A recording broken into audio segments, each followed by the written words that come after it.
Let me see. Who do I have here? I have Wolf.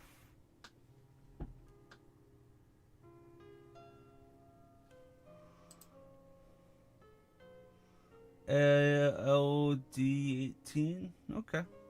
Cool.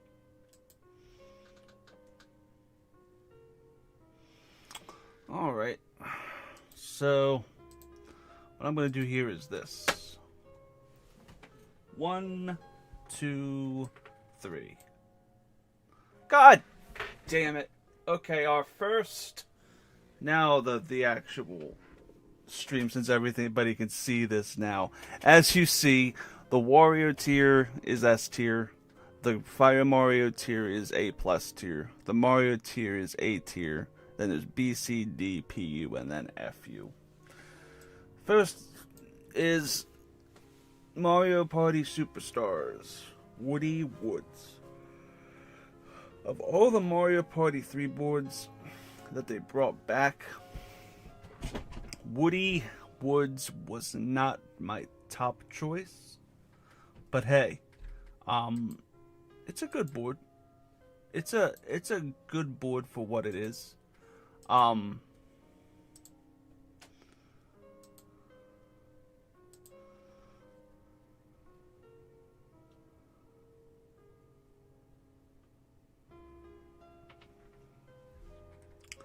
So what I'm gonna do here is this.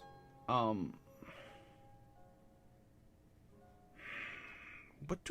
do I fucking put Woody Woods? Where do I put the new version of Woody Woods? This is the problem with doing things, pseudo, like, shuffled and not organized, is that I don't know where I'm gonna put regular Woody. But I think regular, you know what? Okay, I need to figure out this real situation first. Can this...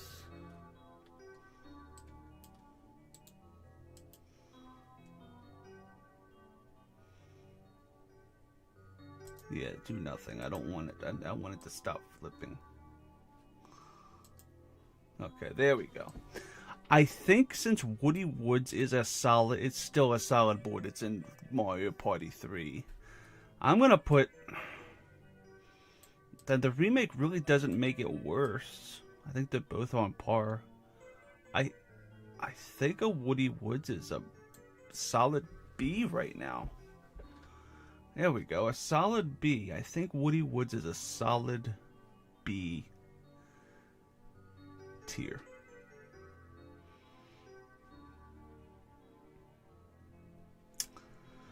All right. I think. Oh my god, now I'm second guessing myself. Because I like Woody Woods. We just haven't played it in Madness yet, and I don't have it fresh in my head. The MP3 version. You know what? We'll cross that bridge when we get to Woody Woods again. Alright, the next up on my docket is... Oh my god. Super Mario Party. What's this thing called? Because the thing doesn't have the name on it. The Fruit Islands from Super Mario Party. The problem with Super Mario Party in general is the board size.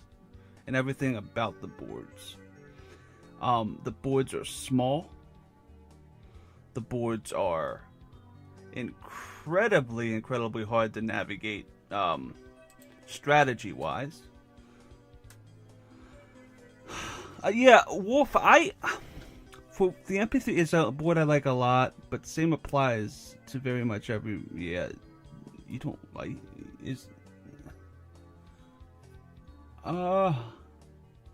why don't you like Deep Blue Sea? We'll get to Deep Blue Sea, but this fucker, oh my god, how do I actually, okay, it's doing the opposite of what I want.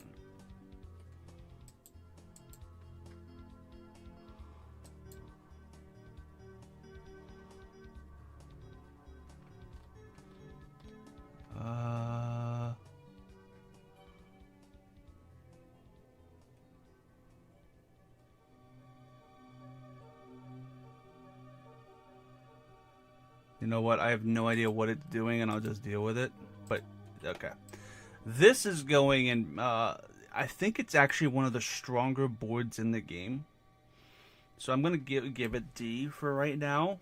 But that could and probably will change for the worse as we continue. This Fruit Island is asinine. It truly is asinine. And, yeah, it's pretty fucking dumb. I'm gonna actually make sure that my thing looks good while I'm doing this. There we go. Okay. So yeah, this is... I'm already 2 in, and I'm feeling like I'm having a lot of problems putting boards in where I want to put them. Or where I should put them. Because D, again, this board me and Jacoby played. Not on stream, but we played it and it was a good time. But again, it's just the game itself has so many flaws. Alright, what's next on my dock? Egad's Garage. Okay. Egad is the quintessential beginner board. You introduce somebody with Egad, and it's a... Oh, Egad might actually be higher. It doesn't have a lot of flaws in it. It really doesn't. Give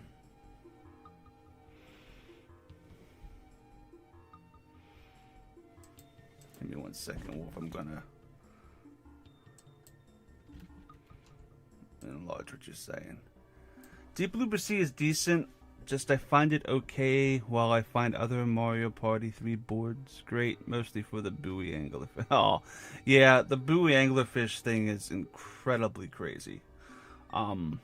Incredibly crazy. But we've had some really good madnesses with it. That's the thing. But with Egad's Garage, do I put it down lower? I'm going to keep it here for now. It's just a little too... It doesn't play well with longer games. A short game on Egad's Garage is fun, but after like turn 25, the board doesn't really keep my interest. There's not a lot of things that happen that are fun. It's just point A to point B, grab the star. It's still really good. It just, I don't think it lends itself to longer games. Sadly. Oh, okay, at least we're getting all the superstars and Super Mario parties out of the way. Again, Spaceland is super solid, along with Woody Woods. Actually, I think the improvements to the item system help this board incredibly, because in its original form, you can only have 1 item slot. The Ray of Death in the middle of the board is really fun as well. Solid B.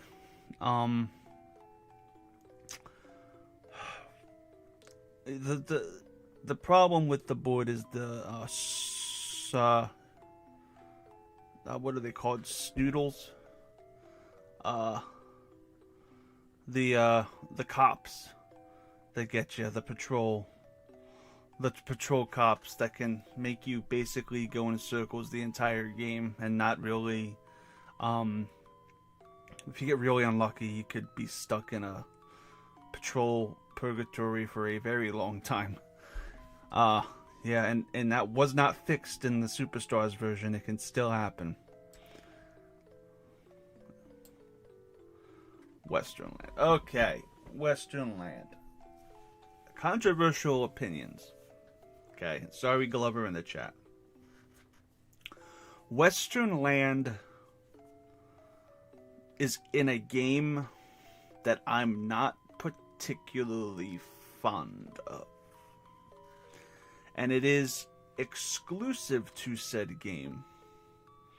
And it has a lot of design flaws that make it an incredibly annoying board. The Hootenannies can basically erase any progress you make. The board, even though it's big and sprawling, doesn't give you a lot of strategy. You just have to pray to God nobody pays for a Hootenanny, or you're back to square one anyway. So you can make so much progress in a big board, and then get pulled away from said progress because somebody can afford the relatively cheap Hootenanny.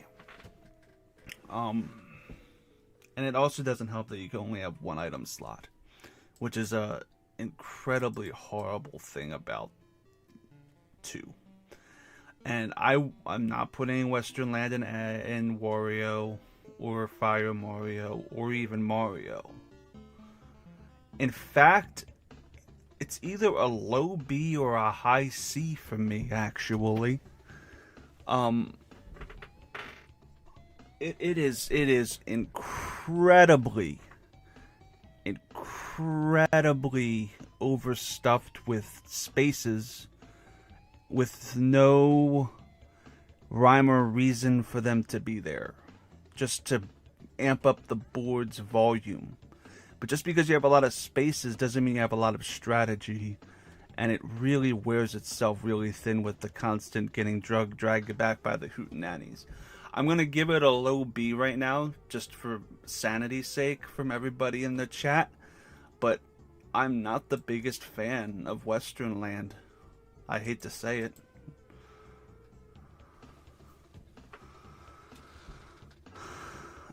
Maple. Hey, Maple. Sorry, I'm catching up with chat. Well, let me see what you're saying. Wolf, awesome board, top tier for me. The orb spawns on the board are great. I think Spaceland did improve with Superstars, mainly with the 3-item slot. The 3-item slot is incredible. Yeah, we haven't actually done a proper 8-player Western Land, and maybe this opinion will change, but right now Western Land is not really my favorite. I like the improvements I did for the Mario Party 3 version, but that's a hack. That's a mod. I'm basing all of this on what was made.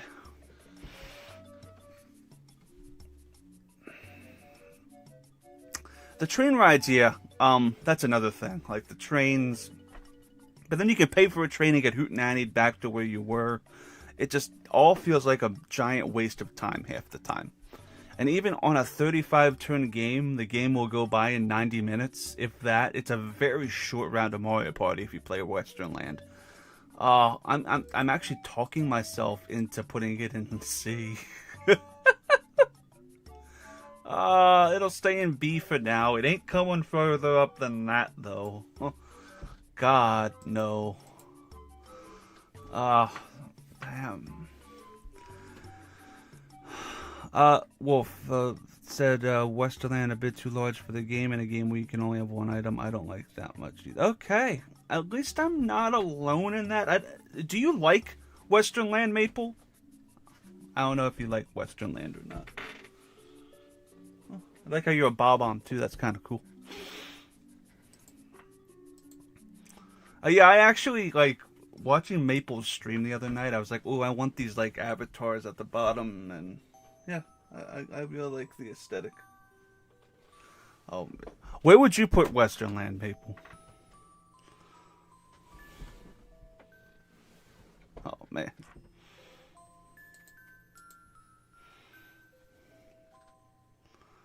Oh, Mystery Land. Okay. Well, when we get to Mystery Land, we'll get to Mystery Land. But we got the Luigi's Engine Room is fucking dog shit. It's either PU. It's PU. Is it PU or FU? Luigi's Engine Room is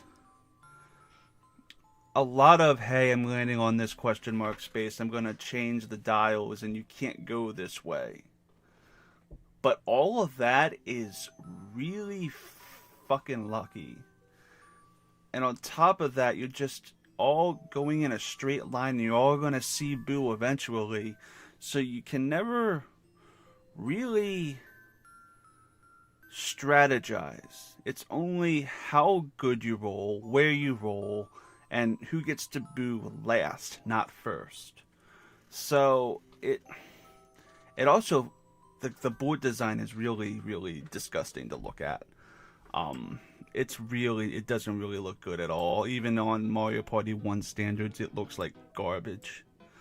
But I will say, there's going to be a couple more in this tier when I start ranking them out and figuring out the orders of it. Luigi's Engine Room isn't necessarily the worst of all time, I don't think. But hey,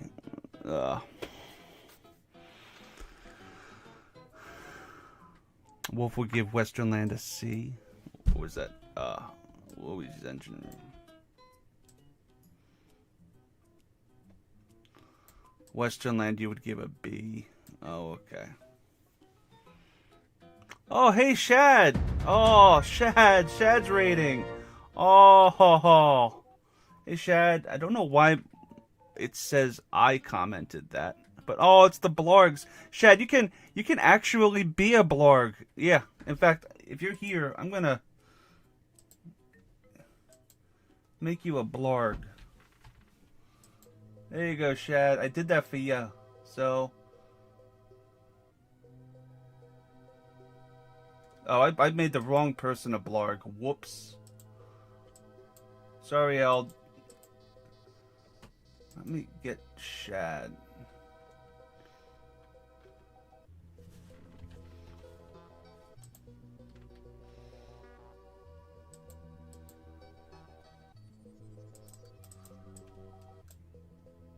There you go. Shad's actually doing it now.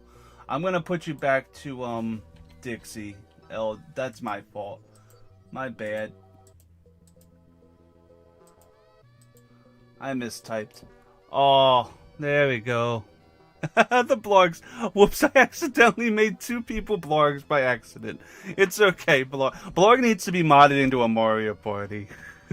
Where am I though with this? Okay, I'm actually next. So Chad, right now I'm actually I put Luigi's Engine Room in PU. I don't know what you guys think of Luigi's Engine Room, but I just don't feel like it's that fun to play.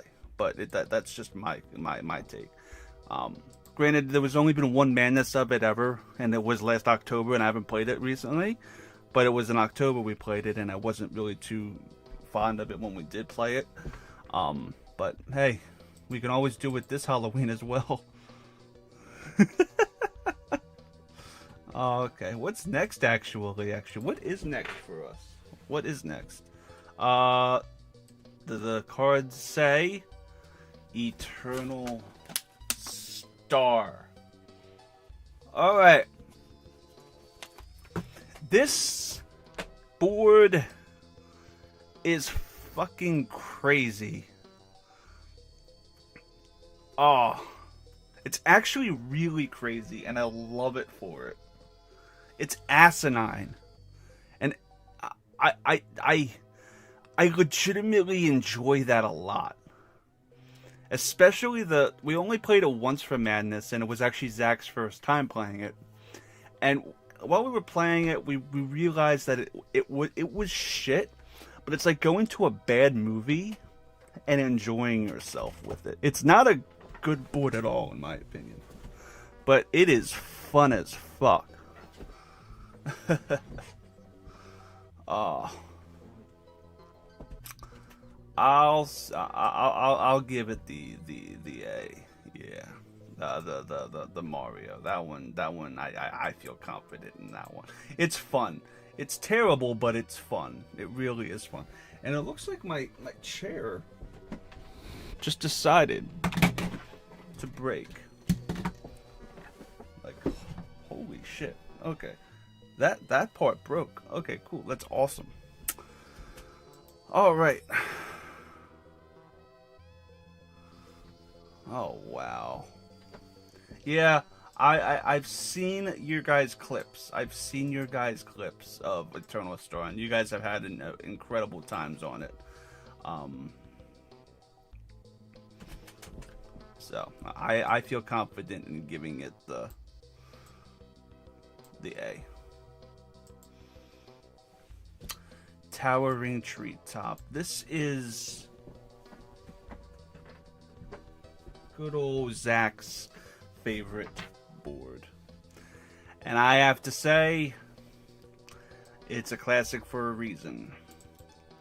I think it's really well designed. There's Boo elements to it that I think are really good.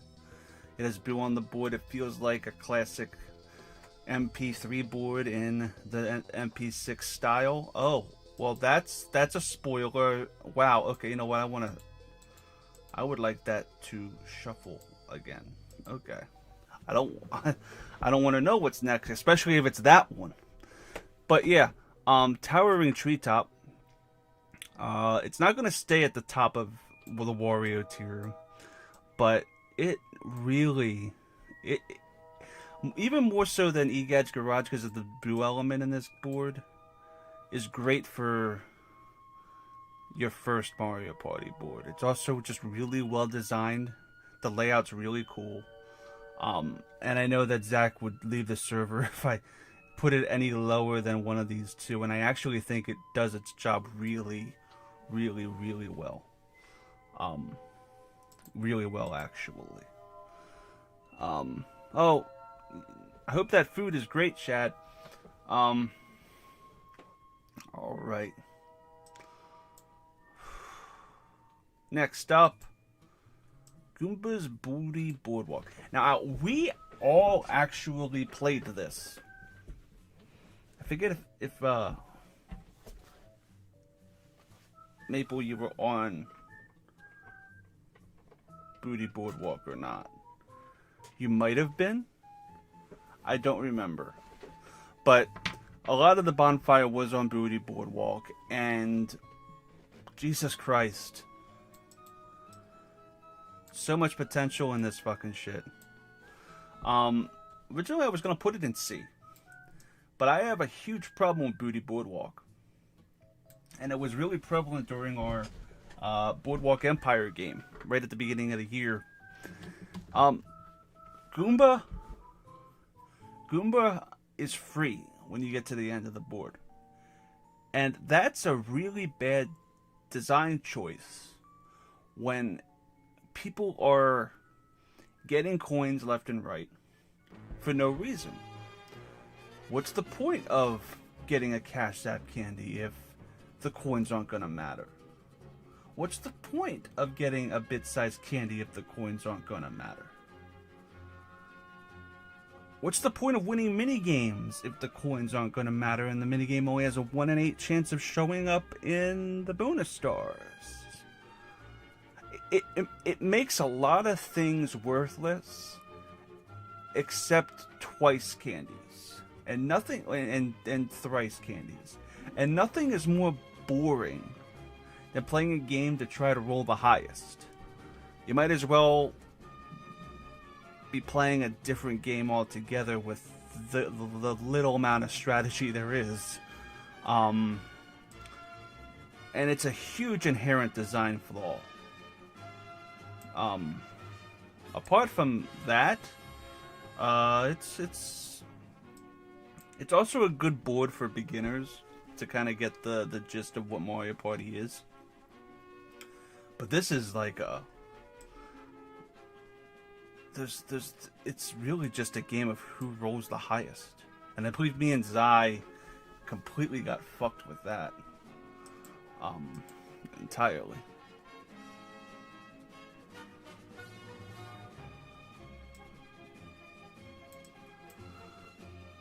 Yeah. Oh, Shad, we had fun with it. But it was also the fact that we have fun all the time. There's never been a madness where we have never had fun. But if you're looking at the objectivity of a board and the flaw of what makes a good board, Goomba's Booty Boardwalk fails in every aspect. It fails in the strategy, and it fails in the value of the things you get. And it basically inflates everything or deflates everything.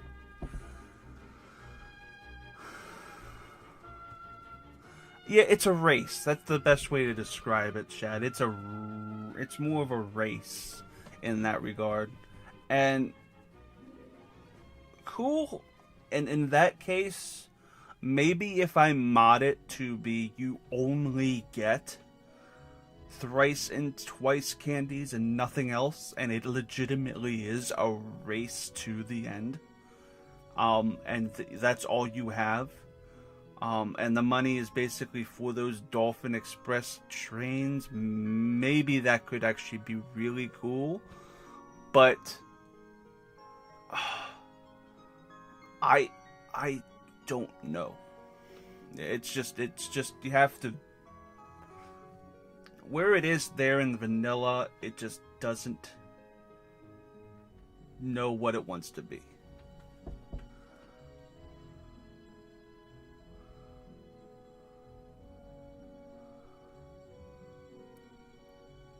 I think Goomba's Booty Boardwalk would have translated really well in the 3DS Mario parties where everybody rolls at once. I think that would have fared a lot better in that situation. But yeah, D is originally I had it in C, but D is again. I'm not ordering these yet. Let's see what we have next. Oh God. Okay, Pyramid Park. Again, this is a situation where it's a star stealing board. And the design of it's really good. But it can really get ahead of itself. Really bad. You can really get ahead really quickly. And sometimes there's no turning back and the game becomes lopsided. There's another very similar board called Snowflake Lake that we'll get to. Maybe it's next, I don't know. But this one's difficult because I will admit the last madness we did with it, the World War Boo, it was pretty fun. It wasn't my favorite session we've ever had just due to how lopsided the scores were. And we had a certain dragon trying to spoil everything when it was supposed to be a mystery of the bonus stars. So it wasn't necessarily the best experience. And then in November, when we did this last time, Draco and Zach annihilated everybody. And it wasn't really that good of a game. So I have two games that I'm not the biggest fan of that pertain to Pyramid Park. But I also don't think it's a bad board. And I think C for right now. But there is a chance it drops down to D. But it could have been. I definitely like the design of the other Chain Chomp level better. So I think C is good for Pyramid Park. I actually don't think I played Pyramid Park with anybody in the chat yet. But oh, good God. Okay. Next up. Oh my God. This was shuffled too. Are you fucking kidding me?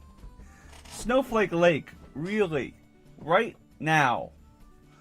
Oh God. We had a really fun game actually last week or the week before that with no, it was last week with Draco and Zach and Pepper. This is a fun one. I still don't think it's Oh wait, actually, I definitely prefer Pyramid Park to Western Land. Actually, do I actually? Do I prefer Snowflake Lake to Western Land?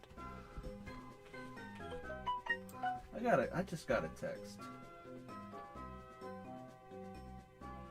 Okay.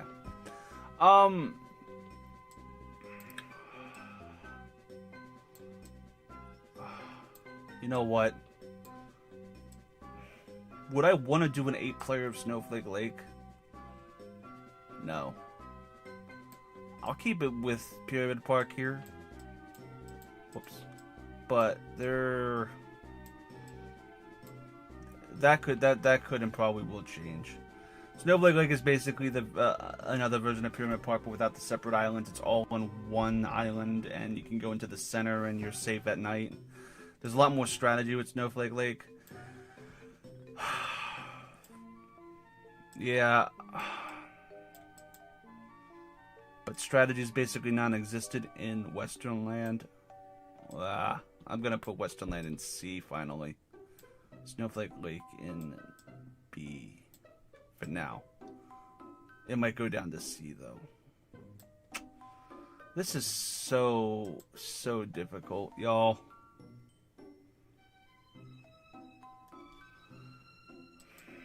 You know what? I actually think all 3 of these boards are in C. Controversial, but I think all 3 of those boards are in C. Yeah, I'm happy with that right now. What's next? Oh, Magma Mountain. I love Magma Mountain. Oh, again, this is a really fun one. We haven't done it yet as an 8-player, and I want to make that happen. And in fact, I think it's like A. This is really stupid. It'll make everybody frustrated and angry, especially with the bullshit junctions. Oh, Magma Mountain. You can. There could be a chance that that's an entire island of chance times 2. God. Oh man. Yeah, I'm. Oh, you know what? I'll put it in A. It's not an A plus. Not an A plus, but good God, it's so fun. And the thing is, we haven't done a madness with it yet, and I want to do that so bad. You know what? If that happens, and I end up hating it, it's gonna drop again. But hey, I think it's really fun. In fact, I like it better than Eternal Star. I think that's good. I love Magma Mountain. Magma Mountain, chef's kiss of Mario Party 1. It's really fun. Let me see.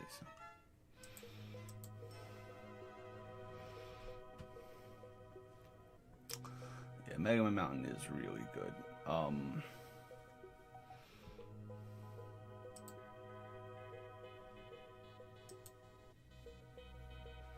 I don't think I'm going back to shuffle tonight, because this is going to take longer than I thought, just because of the debating in my head that I'm doing.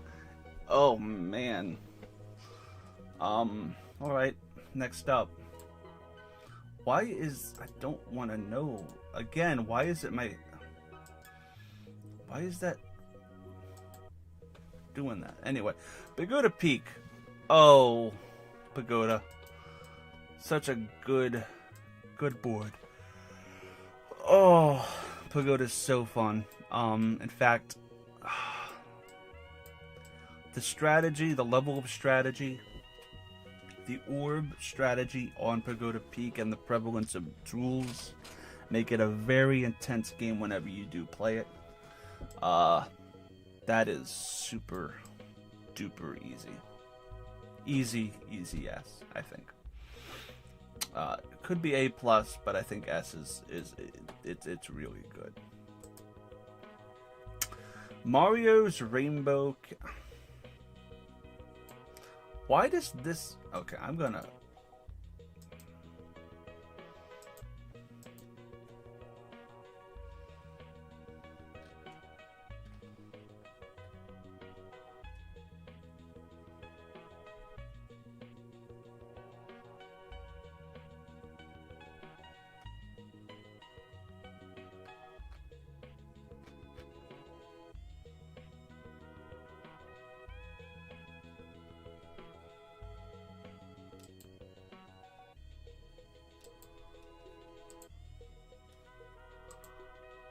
Okay. I don't know why that keeps doing that, but I would like that to stop. Okay. So, Mario's Rainbow Castle is an interesting board again. It's essentially similar to one that we'll get to. Maybe it's the next one, I don't know. Called Castaway Bay. But again, this is fun. Especially for Mario Party 1 standards. This one has a lot of strategy with it. More so than Castaway Bay, because in vanilla Castaway Bay you actually lose a star with Bowser, and this game could get really lopsided. But with Mario's Rainbow Castle, there's a detours you can get, and even if you make it to the end and there's Bowser, you lose coins. So, very straightforward point A to point B map that can get really, really heated. Really heated. All right. Oh, Boo's Haunted Hideaway. Oh. This is A+. I will say the one game me, Zach, Jacoby, and Draco played back in October didn't do this game justice at all, actually. The game really struggled to find its footing when we played it that first time in October. I think it had to do with the fact that there were golden mushrooms involved. And yes, I understand the golden mushrooms are available in the vanilla version. But I still think this board has so much strategy, so much attention to detail, that you can figure out where Kingy is and at what time. And I can't wait to do a 4v4 of it where you and your team can actually get a layout of the mansion together. I think it's a fun time.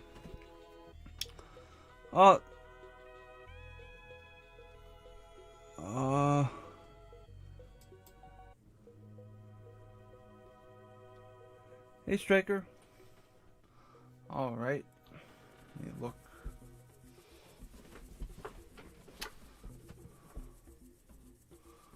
Yeah, King Boo's Haunted Hideaway, I have no regrets putting it in A+.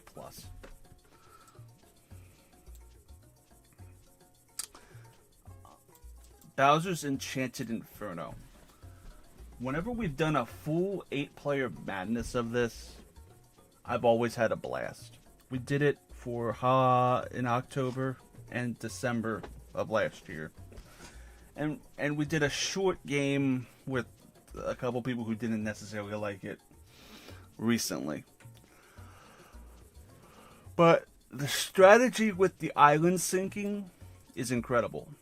I love planning around the island sinking and all of that. It's really fun. The gimmick is really fun. And if you have a good group of people who really like the board and want to see it and embrace its kookiness, you'll have a blast with it. But also there are people who do not necessarily care for the gimmick or the board, and I completely see that. But I love the gimmick. It gives more stakes to star spawning and paying attention to where the stars spawn, and where it's set to. So it's a good cat and mouse game. I love that board so much. Yoshi's Tropical Island I'm not the biggest fan of at all. But at least the Superstars version is better than the original, because you have 3 item slots. And you have that lucky space that can reset the thwomp. This board in the original Mario Party, when we get to it, is a whole different ball game. And there is a strong shot we're going to be doing that soon as an 8-player. So that's going to be a night. Oh, Shy Guys Jungle Jam. Again, I love Shy Guys Jungle Jam so much. there's a lot of nostalgia with it too, because I think it is the board that we played the most during the pandemic for those early madnesses, because we had so much fun with it. And it's also the board Andres and Jen met, and they're getting married soon. It's just a very chill board in my opinion. I love it. And on top of all of that, recently I'm still tinkering with the 4v4 video, but we did a recent, like 2 months ago, play of it, and it was one of the closest games we've ever had. The chance times that happened were very impactful, but to a point where it was a cat and mouse impactful. One team would lose a star, the other team would lose a star. But I just love, with Shy Guys Jungle Jam, like how you could be separated on 2 separate islands with that water effect sometimes taking place, but there's always a way to strategize around whatever position you are in. And yes, visually Mario Party 4's boards are bland, but people overlook the strategy behind the boards themselves. And if you look at the strategy of Mario Party 4, it's really, really fun, and this board really emphasizes that. A lot.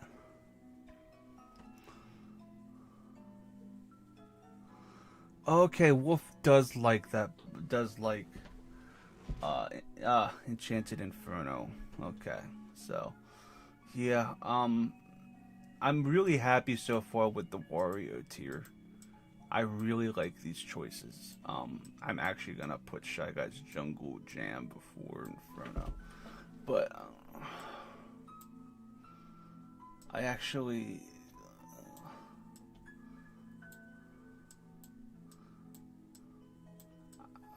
so far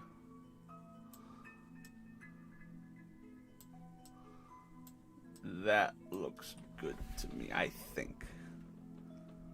I still have 35 more boards, but... And also, this does not include Mario Party 9 or 10 or DS, just because I need to refresh my memory with a lot of those boards, and they're not really relevant right now, so... It's a shame, because I know Mario Party DS has a lot of good ones. What's next? The OG Woody Woods. Where did I put the old one? Okay. OG Woody Woods is still in B. It's actually better than Spaceland, even at the new version of Spaceland. It's still a Mario Party 3 board. What actually... now that I think about it, I actually like the original more than the new one. Hear me out. The reverse mushroom can make this board insane. Insane. And the chess game that you can do with that is incredible. Oh, you know what?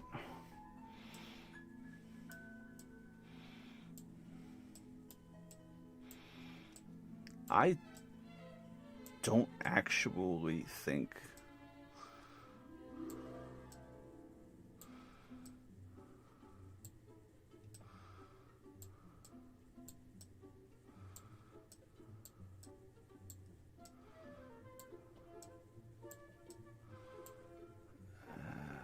you know what? I'm, as much as I love the absurdity of Eternal Star, there's no way it's better than the there we go. I think that's a better thing. There we go. There we go. Woody Woods is a solid maze. We just need a solid madness on it, because we haven't had one yet. But that board, especially with the reverse mushroom, you can get lost in the woods or traverse in the woods. Ah, man, it's there's so many good possibilities with it. And of course, honestly, it's probably my favorite board in Super Mario and Mario Party Superstars. Yeah, I'm good with that. The original is still better than the new one because of the reverse mushroom. Yeah, that's a flip I didn't expect, but I think that's correct.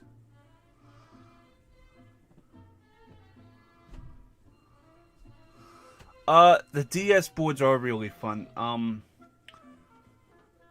From my memory, Bowser's Pinball is really fucking ridiculous. So I think that's I know, and Bronze mentioned Toadette's Music Room. Yeah, I'm playing around with hopefully bringing that to Madness, but it will only be like a 1 versus 1 scenario. But I think it's gonna work. Oh, Koopa Seaside Swirlway. Oh, any Madness we've had, this board's been so fun. There we go. Yeah, Koopa Seaside Swirlway. We've done 2 Madnesses so far with Koopa Swirlway, and it's always been so fun. Always a good time with it. Now, granted, in the vanilla version, you know what? The vanilla version I have to take into account.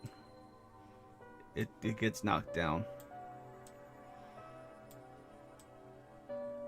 It's probably going to get knocked down further because in the vanilla version that the chimpanzee.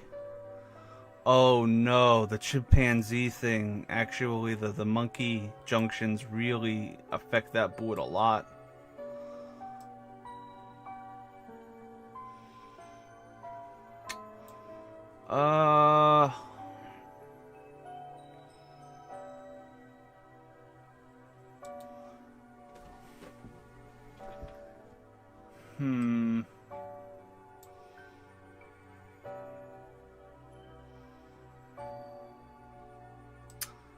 Okay.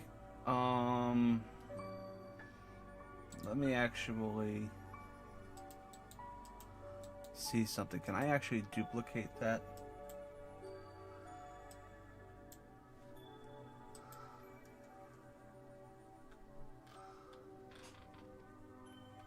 Where's Koopa's Sea Stars? We're gonna make 2 of them. Okay. We're gonna get the other Koopa Seaside Swirlway in here, but for this one's the actually. This one's the Madness version. The Madness version goes before these. There's such a difference in playtime for this version,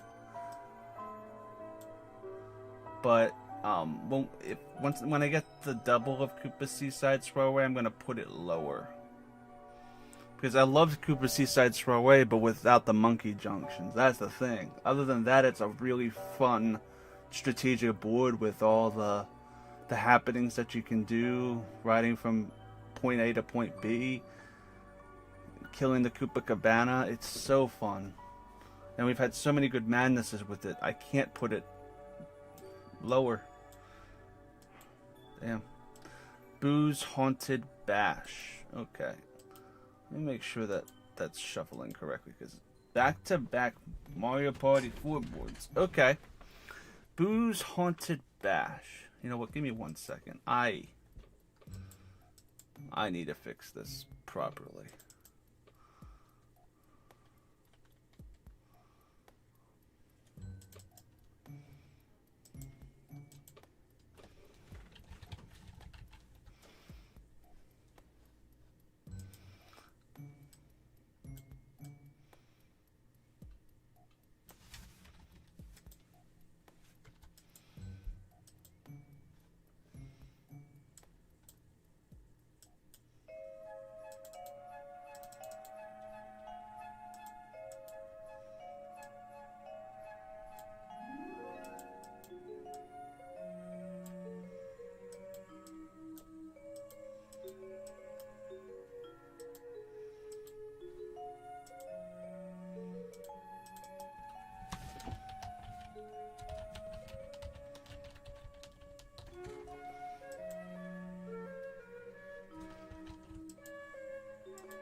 Yeah, I'm adding a new card to the deck. I don't know if you guys, because I need to do that. Koopa Seaside Strawway has such a different vibe that it's the exception to this rule.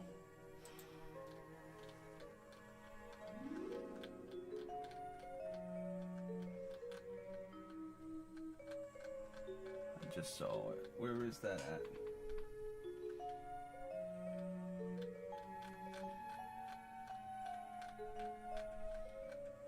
Hey, no, it's not in alphabetical order.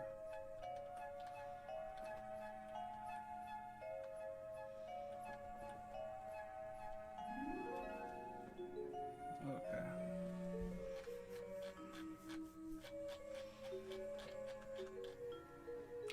Add new card, uploading it.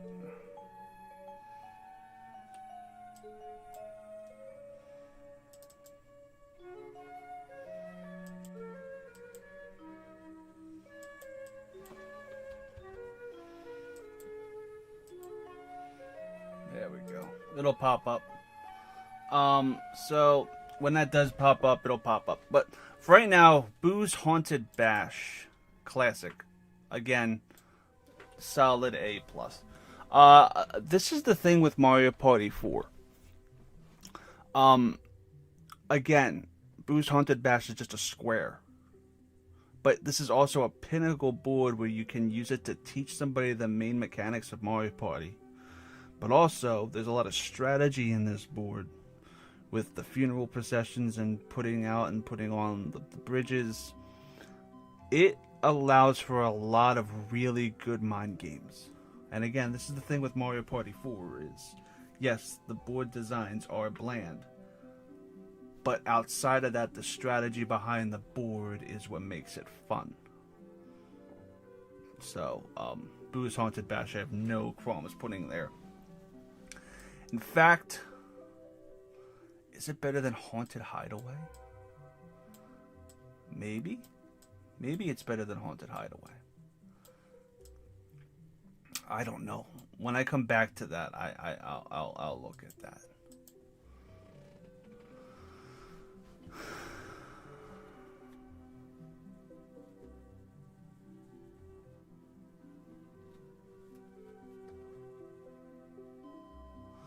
Yeah, I have to. Wolf, maybe we should do a 4-player version of the Madness mod of Koopa Seaside. Oh, that's the PU version. The new one's gonna be in here. It's gonna be in that slot right up there.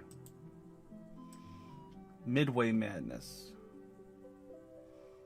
Oh, you know what? Actually, let me see something.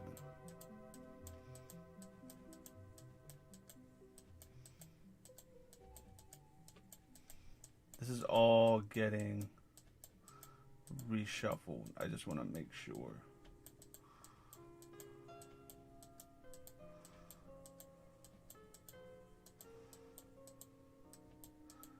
I want to get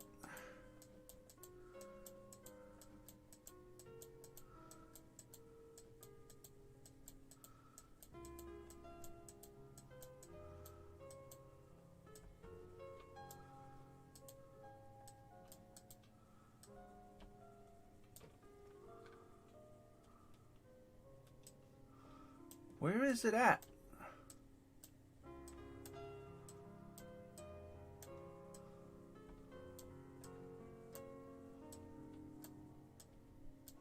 Why wasn't it added?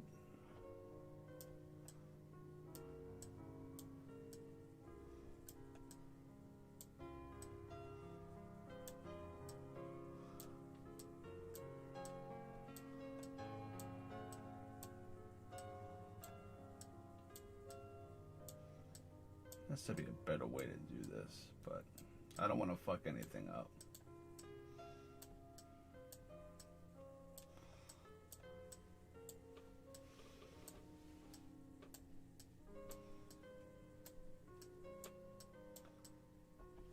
Toad's Midway Madness was what got in. Okay.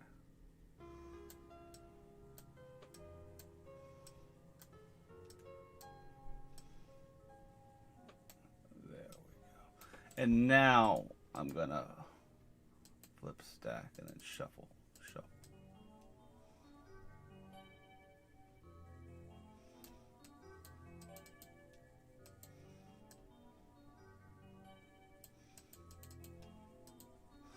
There we go.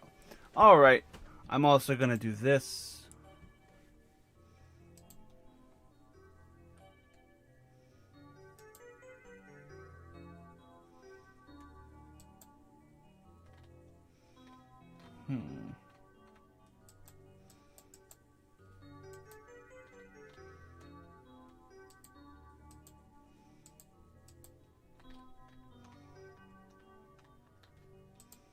What the fuck?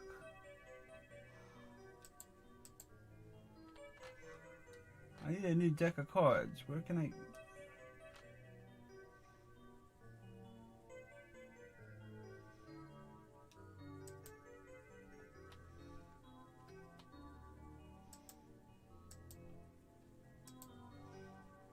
Where is this putting this shit?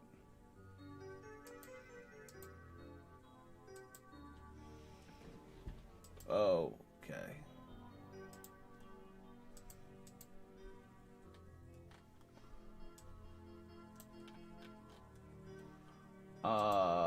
Huh.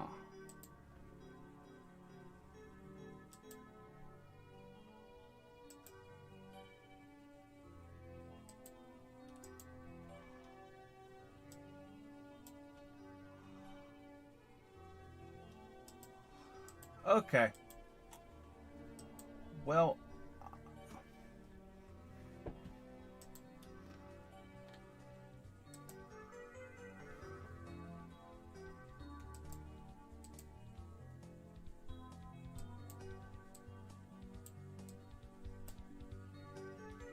this is ridiculous. Like, what is this doing?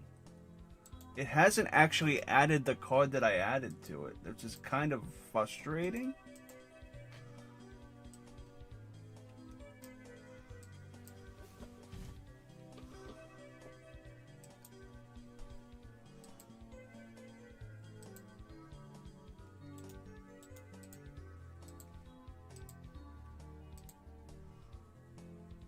I've never had this happen before.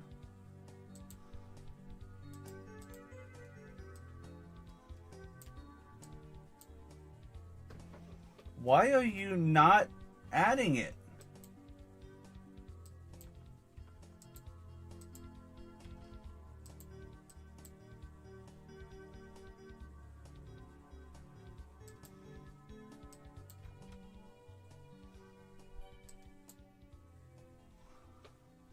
That's what it's supposed to be, and it's not adding it.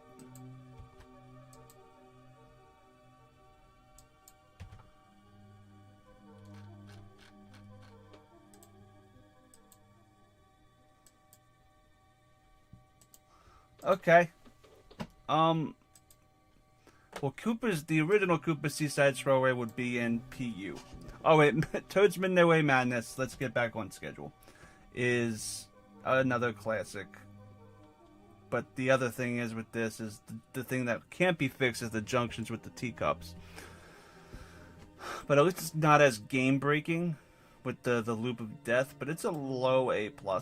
It's really fun. It's it's a great beginner board, and it's really fun. It really is. But yeah, really fun. I wish I could say more about it, but you can get stuck in that beginning loop if you are really unlucky for a long period of time. And it works better in doubles because you can your teammate can give you a warp pipe out of there. Oh, this is gonna be a crazy opinion. DK's Treetop Temple.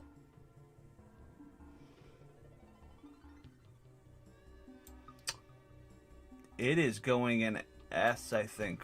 What I love about this board in general is how you can fucking play with people and how the board is like designed, because the candy spaces are in good spots.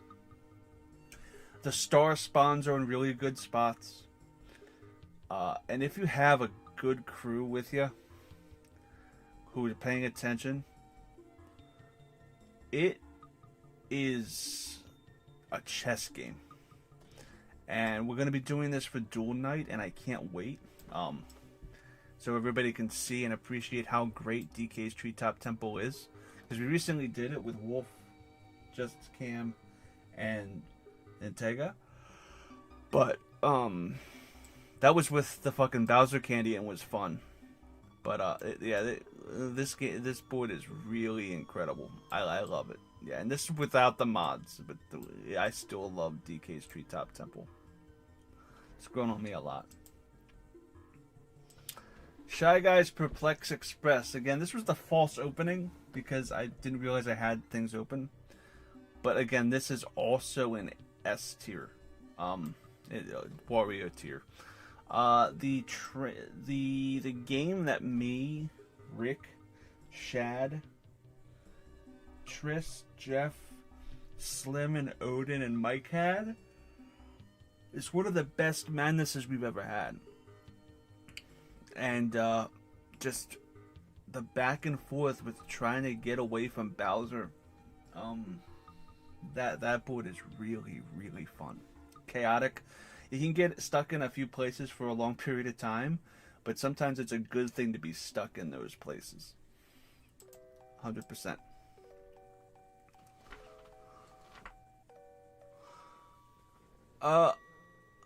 Yeah, are you referring to DK's Treetop Temple or the Perplex Express?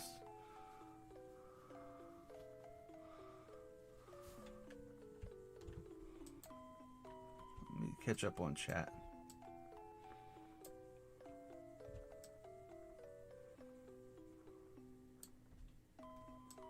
Oh, Shy Guy, yeah. Yeah, Shy Guy's Perplex Express is really fun. Never a dull moment with it. It's actually Pagoda. You know what? Do I like it more than Pagoda? Oh, this is like picking kid. I will say this: as much as I love Enchanted Inferno, it's not as good as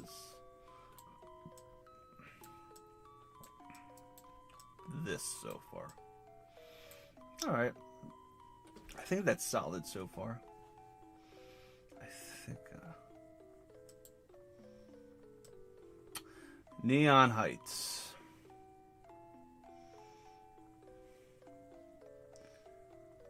It's great. It's basically a beefed up version of Spiny Desert, where Bowser time actually matters and is effective and is fun whenever you get it.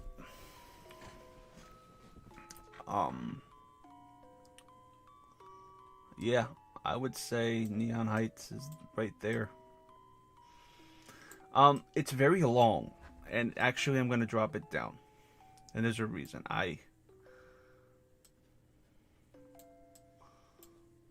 actually want it here.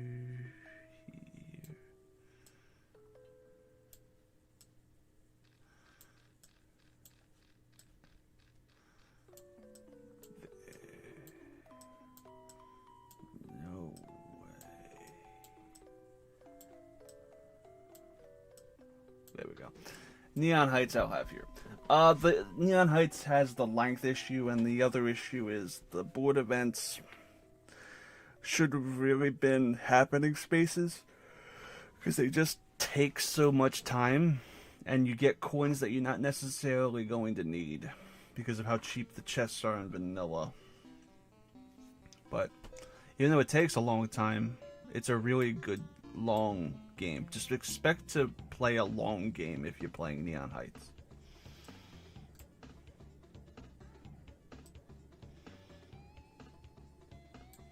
Controversial opinion. Okay. Castaway Bay, I think inherently is designed like dog shit. And this sucks because it's literally Mario's Rainbow Castle, but on the GameCube. But it fails in so many ways. For one, Bowser steals a star instead of coins.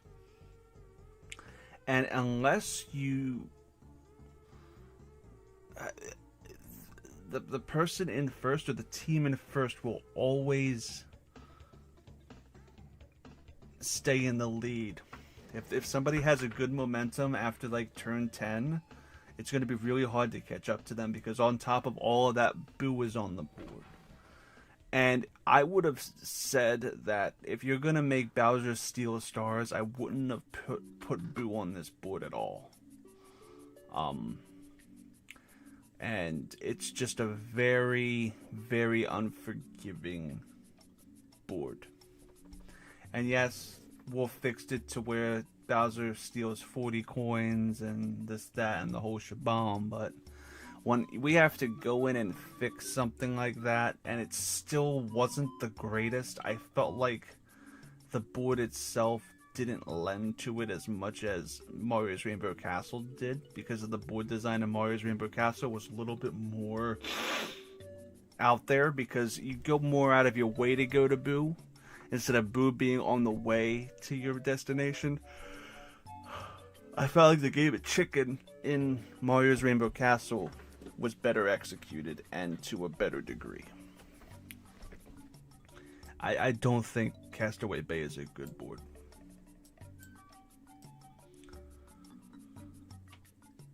On top of that, I also think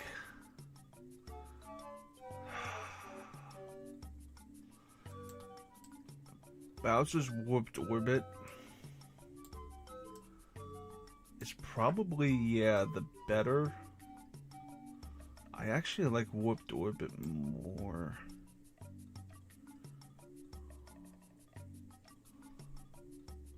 Than Pyramid Park. Yeah. I think that's right. Okay. Warped Orbit is designed to be luck-based with the whole, you don't know where the Bullet Bill or the Bowser is going to go. I feel like they didn't need to give the Bowser suits double and triple dice. That was unnecessary. Especially for the Bullet Bill. Triple dice for the Bullet Bill is crazy. It's also just a game of tag until the end, like Snowflake Lake and Pyramid Park. Again, I probably have to do a really good madness with people who appreciate it, like Zach, to maybe see it for what it's really worth, like we did with Triss, who loved King Boo's Haunted Hideaway. But, not that fun for me. I don't know. It's okay. Why is it decent, K-Chad? Why do you think it's decent?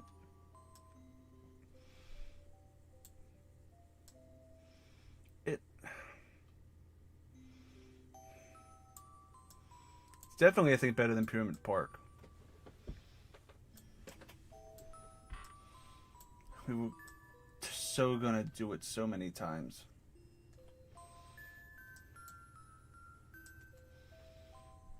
Superstars Horrorland.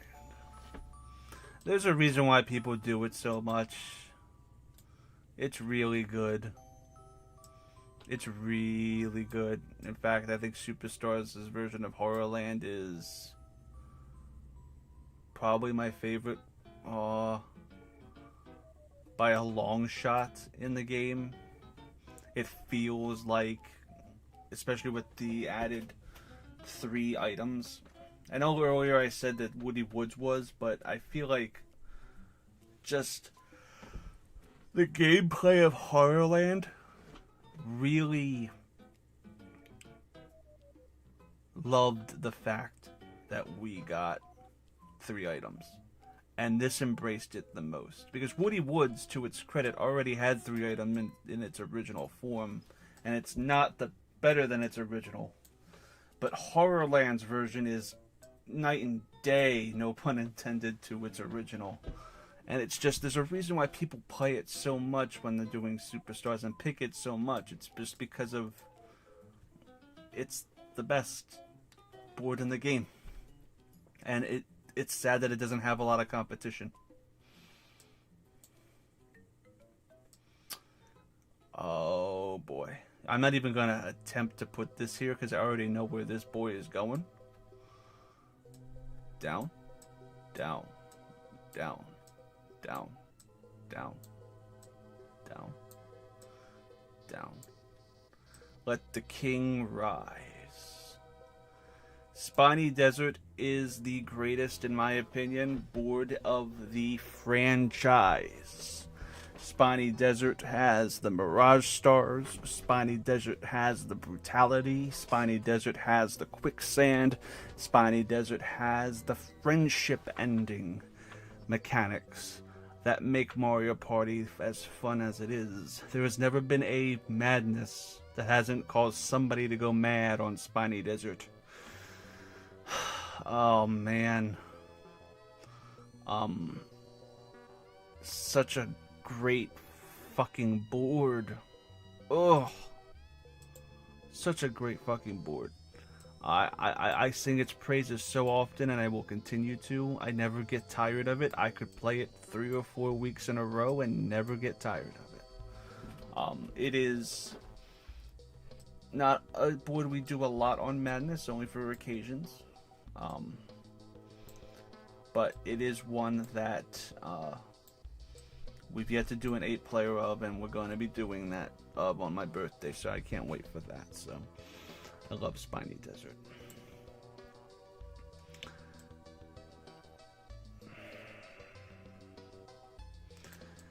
The OG Peach's birthday cake is really bad. And I kind of want us to suffer doing a 50 turner on it at some point. It's just brutal in every sense of the word. It needs that 50 turn long game to really make an impact with anything you fucking do. And if it's any less than 50 turns, you're just like, why am I here? Why am I doing this? Why am I giving these piranha plants money? It's not going to pay off in the long run, because it won't. But in a 50 turn game, that's a completely different story. And actually, I think there's merit to that. And it could potentially move up, but I think the OG birthday cake is pretty bad, but it would be a fun experience to play with everybody, and we're all in it together. So yeah, Superstars Night and Day version, the Superstars version is much more playable, especially with the Goomba sunflower seed thing. Oh god. Oh god. Mystery Land. Everybody hates on this. They really hate on this. They really hate on Mystery Land, don't they? Yeah. I don't think it's as bad as people say.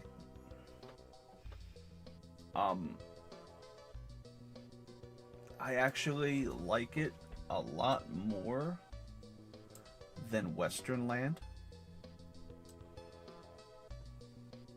Oh, you know what? I think Western Land's actually...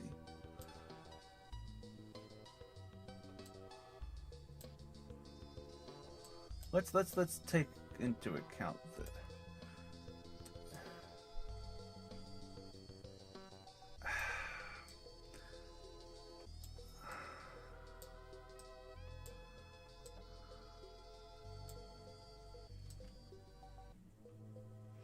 I put Mystery Land here, Snowflake Lake here.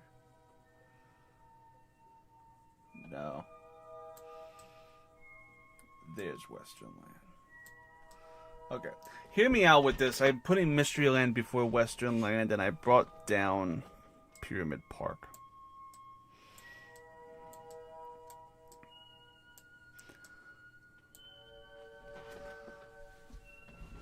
Mystery Land, I think it's the bum rap of being very similar to another very bad board.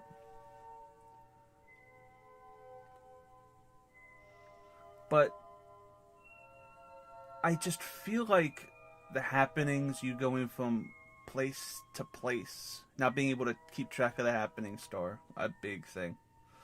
The situational items, because you can only have one, and the fact that even if you are stuck with a skeleton key, it's not the worst thing in the world because it opens you up to multiple island hops. Mystery Land has a lot of strategy there, even more so, I would argue, than Western Land, because with Western Land you can always be pulled away from whatever strategy you're doing.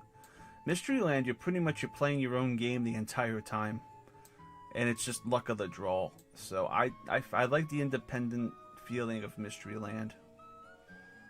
I don't know why people don't like it as much as I do, but I have fun with it. Again, it has not been a madness yet, but I have a lot of fun with it whenever I've played it. I played it with, I think, Jacoby once, a year or two ago, and it was fun. So.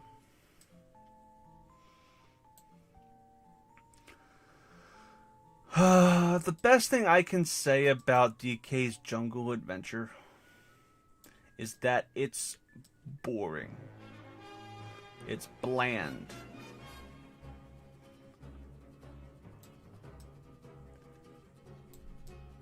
It's just bland. And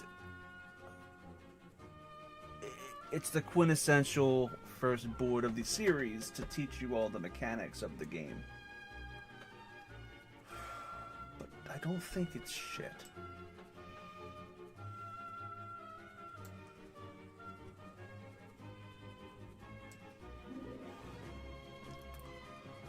I'll put it right here. Low D. It's The Rock. There's a reason why I haven't done it for Madness, and it's just because I feel like there's just not going to be a lot of fun with it. Maybe one day we'll do it for Madness, but it's not really on my radar right now. It's very...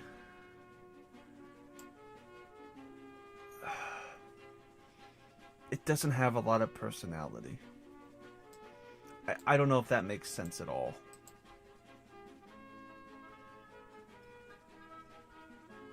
Birthday Cake gave us the Anti-Peach song, and that's basically it. Yeah. But I feel like that could give us a lot of good material. I don't know about Jungle Adventure giving us good material at all. I used it once to show Jacoby how to play Mario Party. During the pandemic. Okay, well, we're going to move on from that one. That one's a dud. That might even move lower, but I think low D is for the best.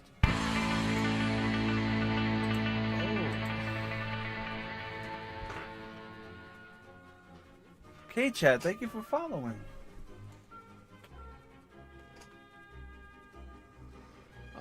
Oh, okay. Well, I didn't realize that it actually comes up as me that says that. Okay, I don't actually send those messages. It's a bot that's kind of like named me. So, okay. Well, awesome. Thank you so much, K Chad. Where the fuck do I go from here, though? Because it's fucking Peach's birthday cake. But it's a better version of it. But it's still Peach's birthday cake.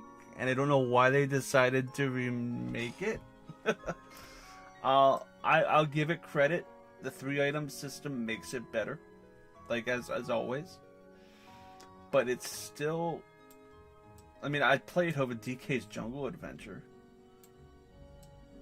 I just feel like... you know what? They did fix it and made an attempt to fix it. You know what? I actually kind of appreciate it more than Boardwalk. Yeah, I think that the new Peach's birthday cake's in good company right here. In D. Everything wrong with it in the Mario Party 1 version is fixed, especially the Goomba thing. I think they changed the bottom of the board too. They put a slide in or something.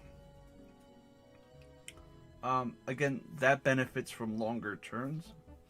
The only downside is you can only do up to 30 turns in Superstars. So, there's that. OG Horrorland is still a good board and probably the best board in Mario Party 2. It is solid A.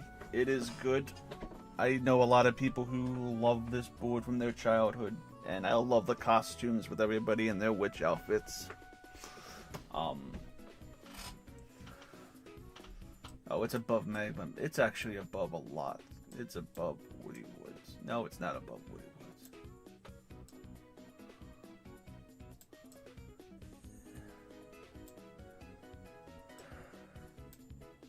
Yeah, though it's the one item system in Mario Party 2 that brings it down. You either should have no items or 3. Then the one item system brings down a lot of that. But the simplicity and accessibility of Horrorland, for especially people who don't want a huge, long strategic game, it doesn't have any design flaws. Okay, it's top of A, because, again, it doesn't have any design flaws like everything in A here does.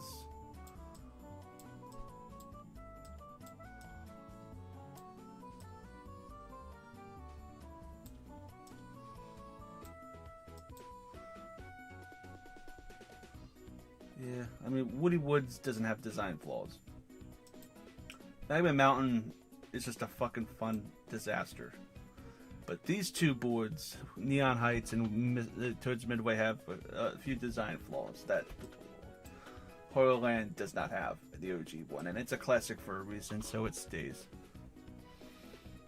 It stays top of A.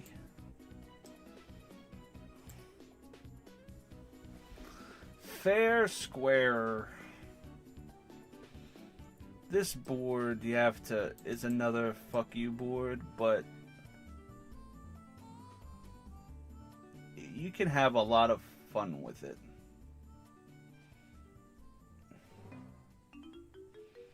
But yeah,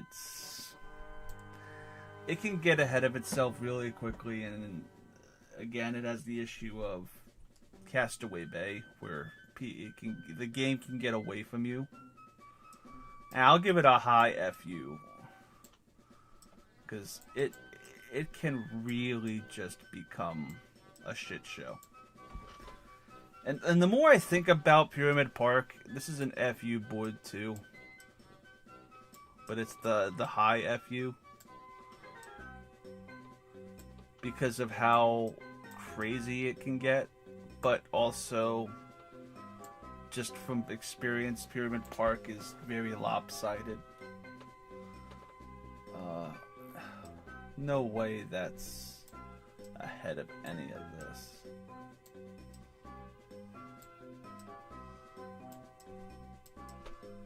Yeah, we're going to be getting to these Super Mario parties in a bit because we haven't had any of them recently. Okay, I think I'm good with this. Actually, Luigi's Engine Room. I like Pyramid Park better than Luigi's Engine Room.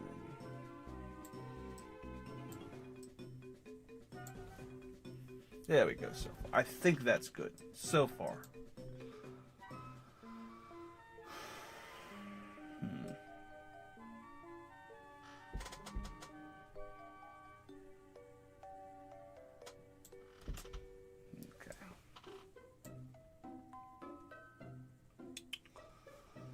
Oh, Mike's gonna hate me for this. This is again an FU board. The OG Tropical Island, I am not a fan of whatsoever. I love the switching between Bowser and Toad. That's fun, but it's the design mechanic of the Womp Toll, and you potentially just getting stuck on one side of the island for the entire game isn't fun, especially with the brutality of Mario Party 4. That is a fuck you board. An FU board, 100%. The original version was improved tenfold in Superstars. Oh, Bowser's Gnarly Party. Where is that shit going? It is going up here. This was fun. That 4v4, that first 4v4 we did on that game, with just the usual madness mods, was phenomenal. Really fun. Really good Bowser board. Really good final board. A lot of great game mechanics. The happening spaces pay a price, so none of them are good happenings, but you have to pay the price for that star at the end of the game, so risk versus reward. Really fun and often overlooked. A very overlooked board.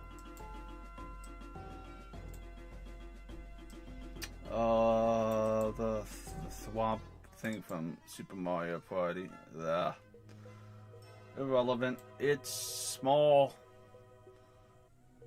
and not a lot going for it. It's just very small. Yeah, it's a small board. I do prefer it to Luigi's Entry and Pyramid Park, though.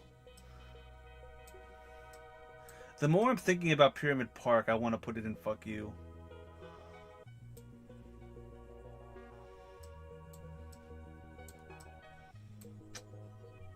This board just... Ugh. I'm hating it more than I'm thinking about it.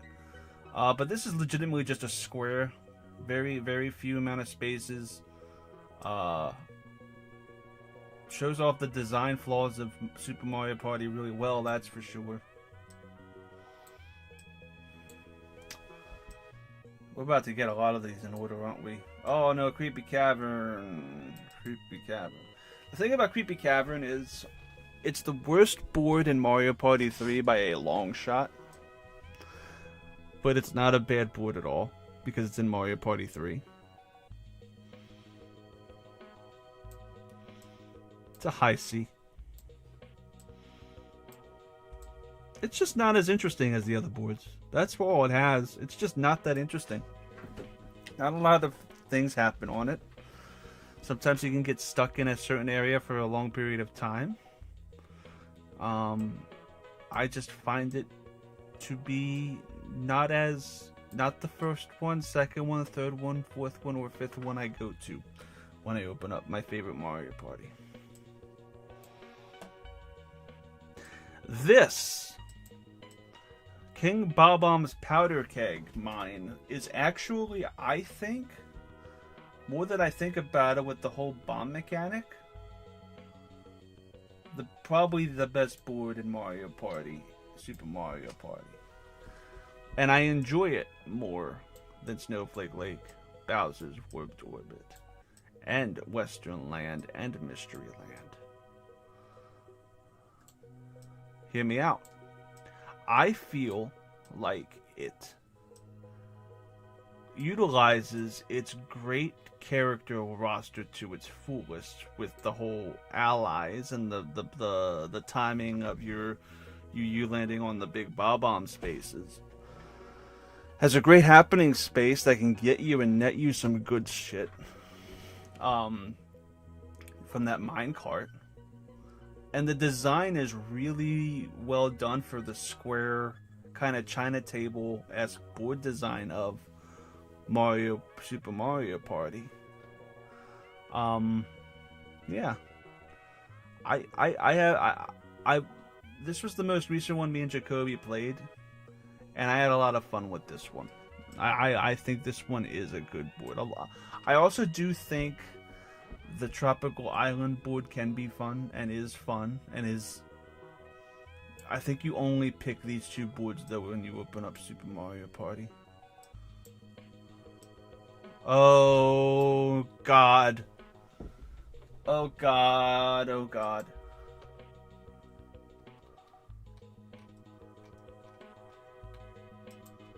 Oh God.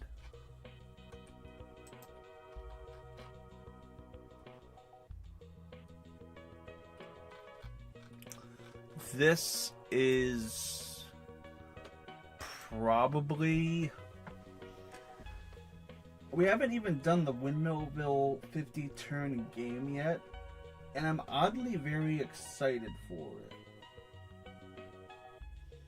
This was a miserable experience the one time we played it on Draco's birthday, but it was also a really fun experience when we played it for Friendsgiving. And it's not going in FU. It's not going in PU. It's not going in D. And it's not going in C. But it sure as hell ain't going up here or here or here.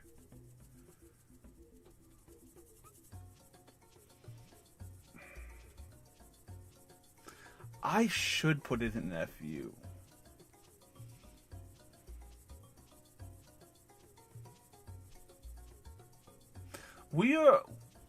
This is... Oh, I don't know what to do about you, Windmillville.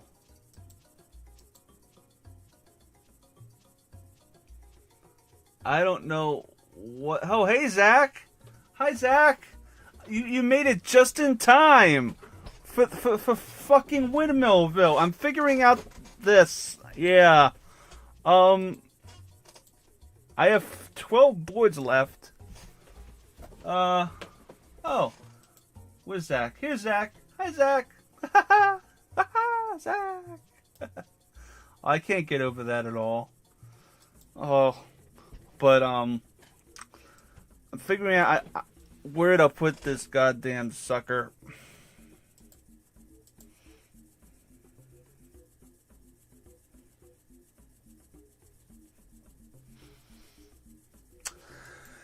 Yeah. Are you excited for that 50 turner though? Maybe it'll go up more.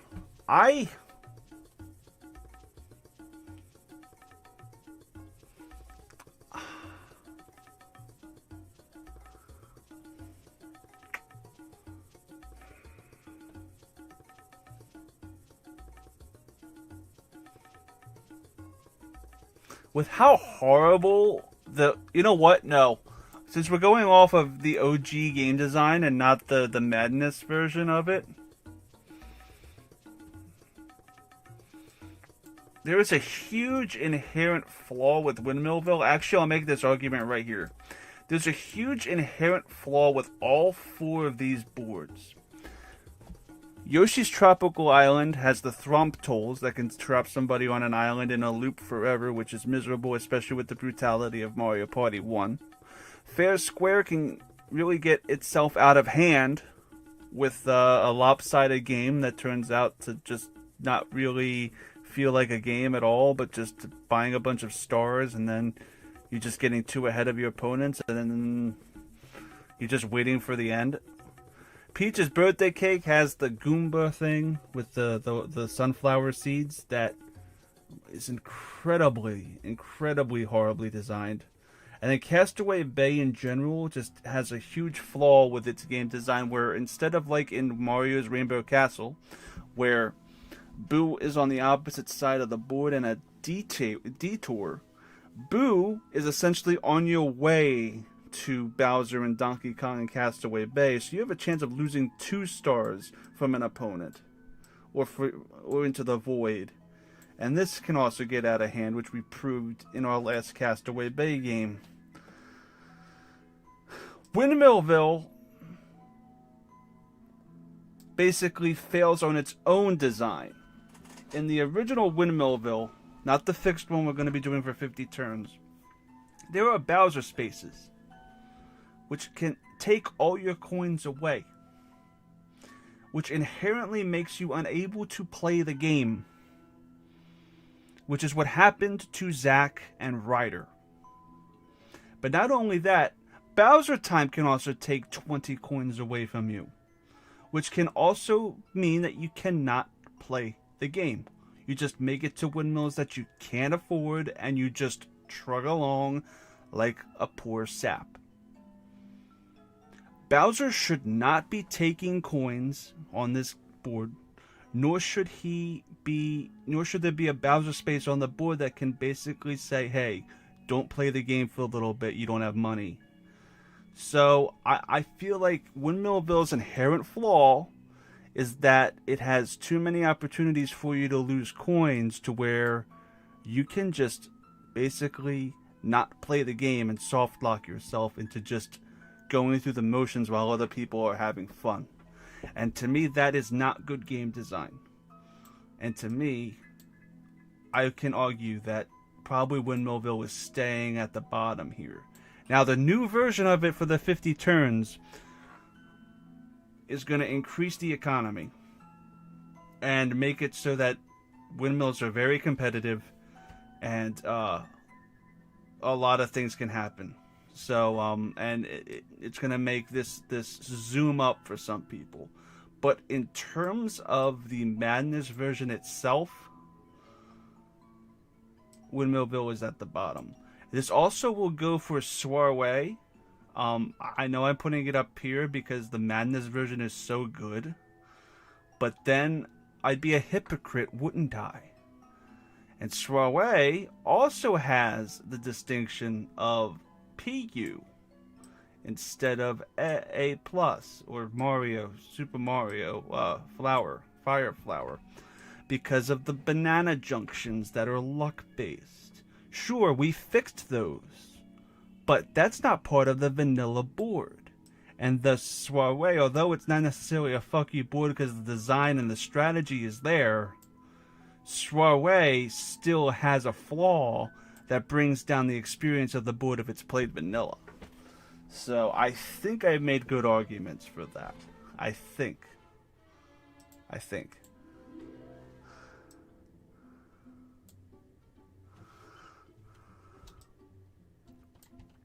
Yeah, thinking about it though, Zach, Soiree is better when it's modded. That's the thing though. These are non-modded. I'm judging it by the non-modded version. And I also made the actual argument that yes, Mario Party 4's board design is boring. It's just a backdrop with a grid. I get that. But when you look at Mario Party as a whole, it legitimately, they give you better game design than Mario Party 5 does. And I don't think I've gotten any Mario Party 5 boards in here yet. What the actual fuck? Give me 1 second. Did those cards not import?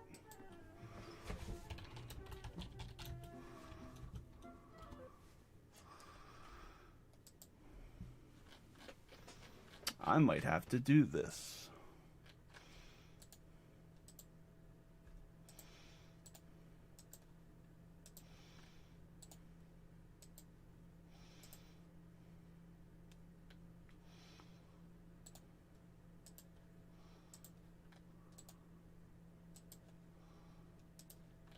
I totally forgot to make cards for Mario Party 5's boards because they're so fucking forgettable. I can't believe this. Okay, give me 1 second, y'all. You guys are going to be able to see me make the cards for these. If they'll let me import them.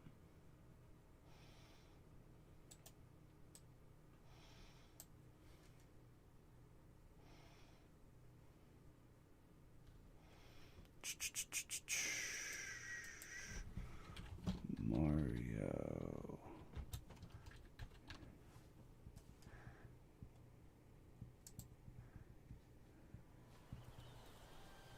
Okay.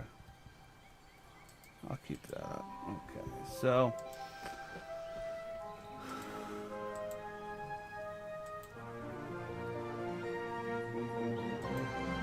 are you gonna let me do this though?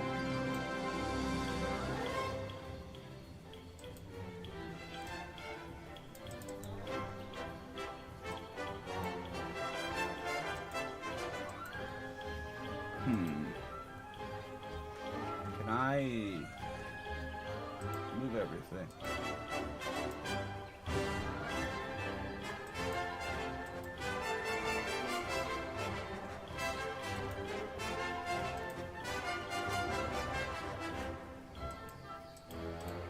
Are you fucking joking?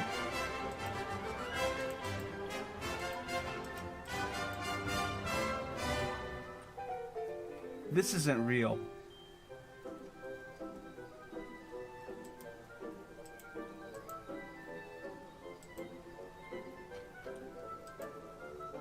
Oh, there they are.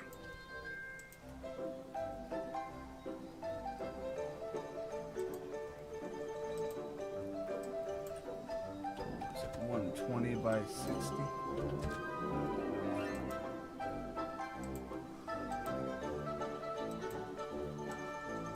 Okay, well. I'm okay with this. I'm gonna do them all at once because they're so fucking forgettable. Alright. Before we continue with the last 12, because I'm a dumbass and I forgot to make cards for these guys. Alright, Bowser's Nightmare. It's probably the... This is actually really loud.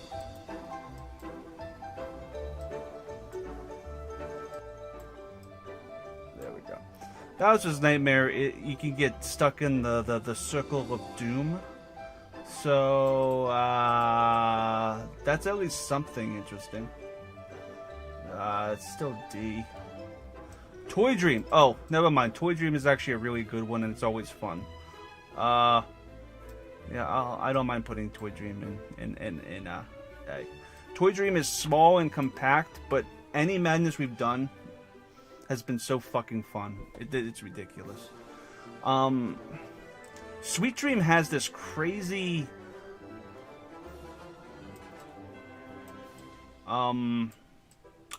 happening space at the top, which in Madness has happened once. When we did our first Chance Time Civil War, that was crazy. Yeah, but other than that, it's just a circuit. It's an island hopper with a cake, and yeah, not too memorable. Rainbow Dream again is an island hopper that just is there. Pirate Dream.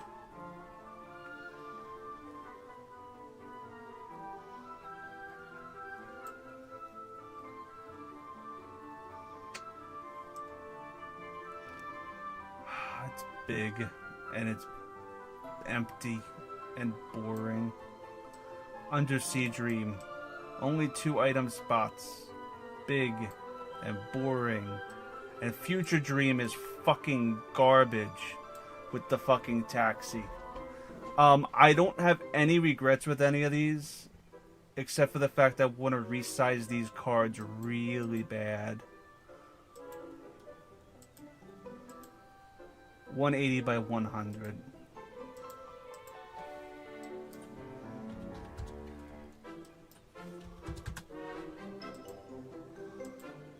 There we go. Why are they so big now?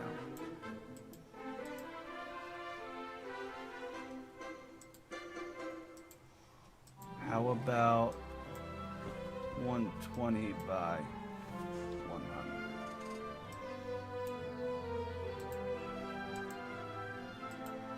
Is this not doing the 100? It keeps putting it at 160. There we go. Okay, let's fix this. There we go. Okay. Future Dream is probably my least favorite madness we've ever done, but its taxi pales in comparison to the whole design flaw with Bowser. And let me just see how professional I was in anybody who saw me just do all that shit.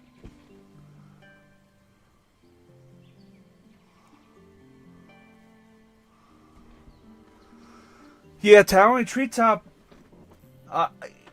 What I said about Towering Treetop was the fact of the matter is with Towering Treetop, Zach, it is really, really fun. The Boo is in such a good spot. It feels like they put the N64 onto the GameCube in a really well way. The spaces, everything, the pathing is really clear and cutthroat. And the orb selection and the orb spots are really fun.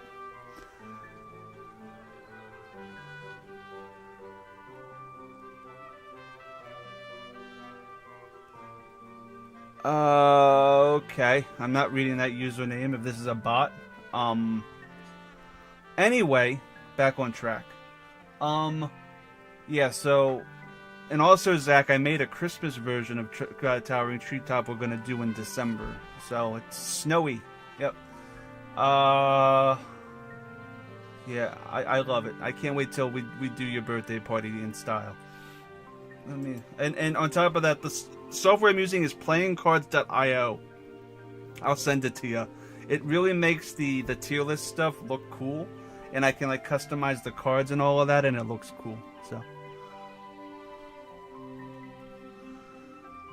All right. Well, looks like I'm blocking somebody.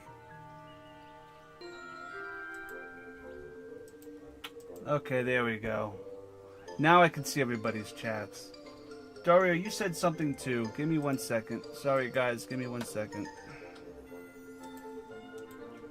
There we go.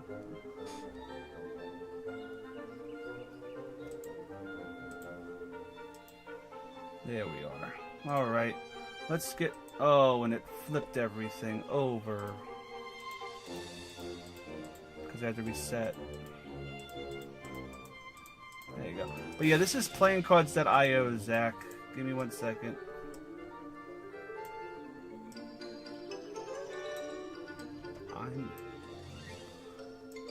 Okay. Let me catch up on chat now with the actual people in chat.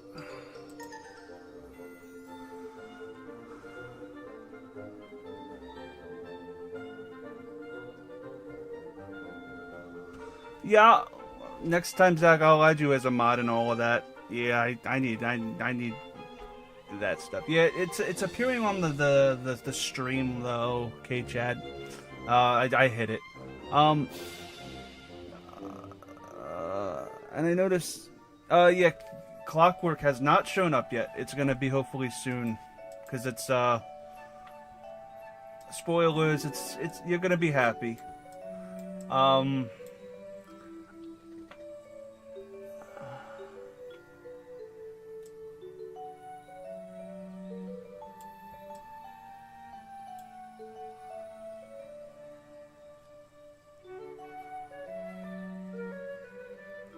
Did I really?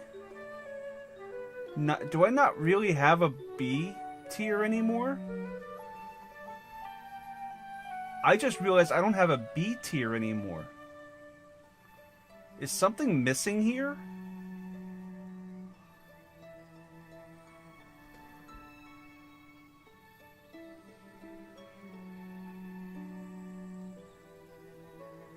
I thought I had a B tier. I guess I moved my B tier around, and I don't have a B tier anymore?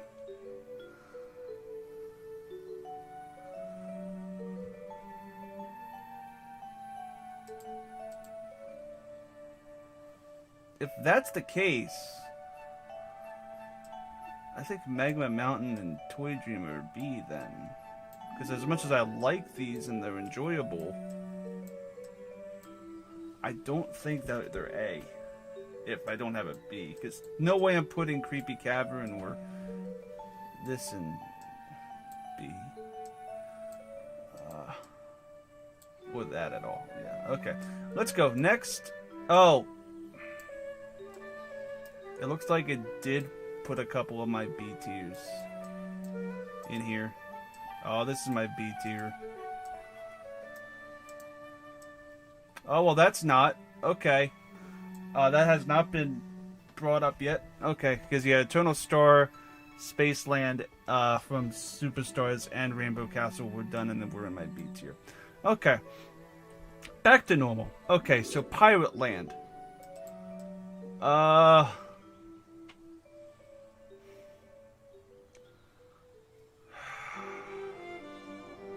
It's fun. Oh, I definitely enjoy it with I love the happening where it blows you back to start. But again, this has another design flaw. The sushi thing should be happening spaces, not blue spaces.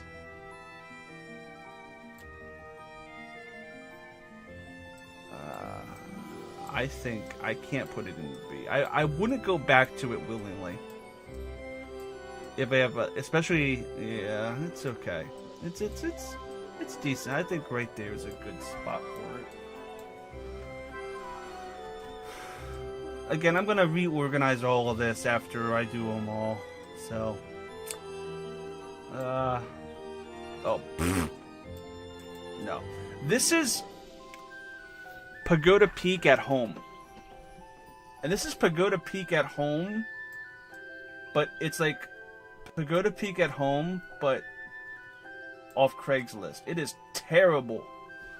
It's half the size of Pagoda Peak. Store prices are stupid. The item shops are stupid. Imbalanced. Frustrating. And a lot of people think this is the best board in the game. I think it's the worst. Only because it destroys all the potential it could have with how beautiful it is and with the mechanic, but it doesn't. It's way too small. The mechanic does not lend itself to a board this size, and it falls short on every other aspect. It is lucky it's not an FU just because of how well designed it is in terms of how good it looks, and that there's the whole aesthetic of Super Mario Party is this China table music box kind of board design, and this is a beautiful board. Its item placements, its size. I think I said just now that it had good game design. It has terrible game design. It just looks pretty. That's what I meant. Unless somebody's seeing something in this that I don't, I would rather play a vanilla board on Womp's area than go here and it's just dice rolls and then it's over. Yeah, I'm not a fan of that one. It's the Burger King of the go to the top of the board.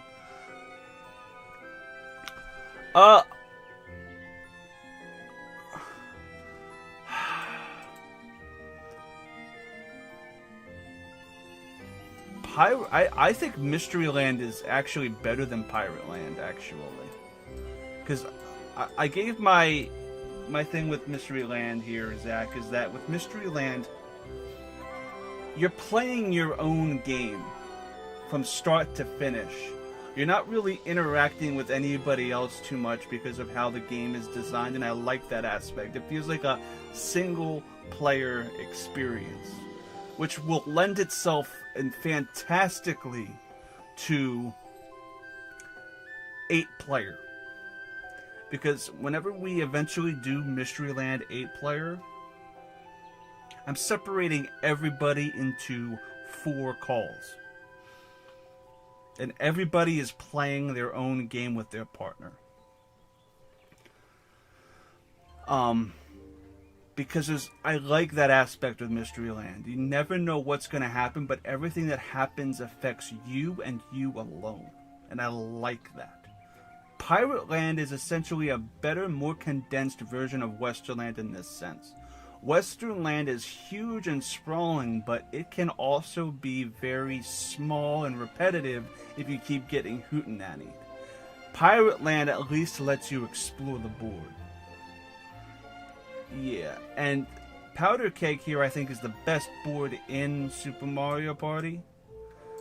Just because it lends itself to its own mechanics really well with the ally spaces and being able to detonate King Bomb and strategizing around that. There's a lot more. It lends itself to the small music box size of the boards better than any other board in the game.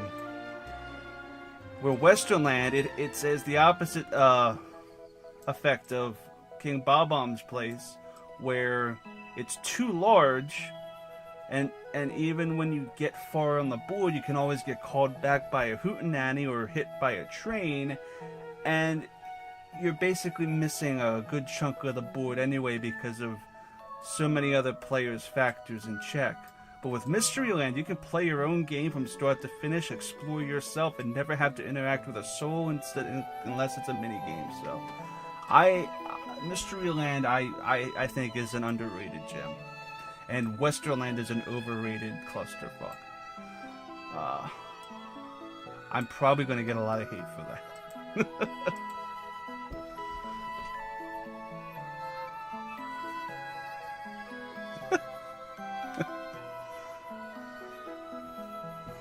Yeah, I actually think, Zach, me, you,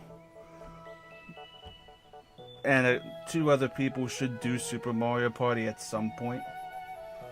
I don't think it's anything that I'm dying to do, especially with how bad online is for that. The thing with Super Mario Party Online is that if one person disconnects for any reason, the game is dead. And it's for nothing. Anyway, last 10. Oh, Deep Bloober Sea.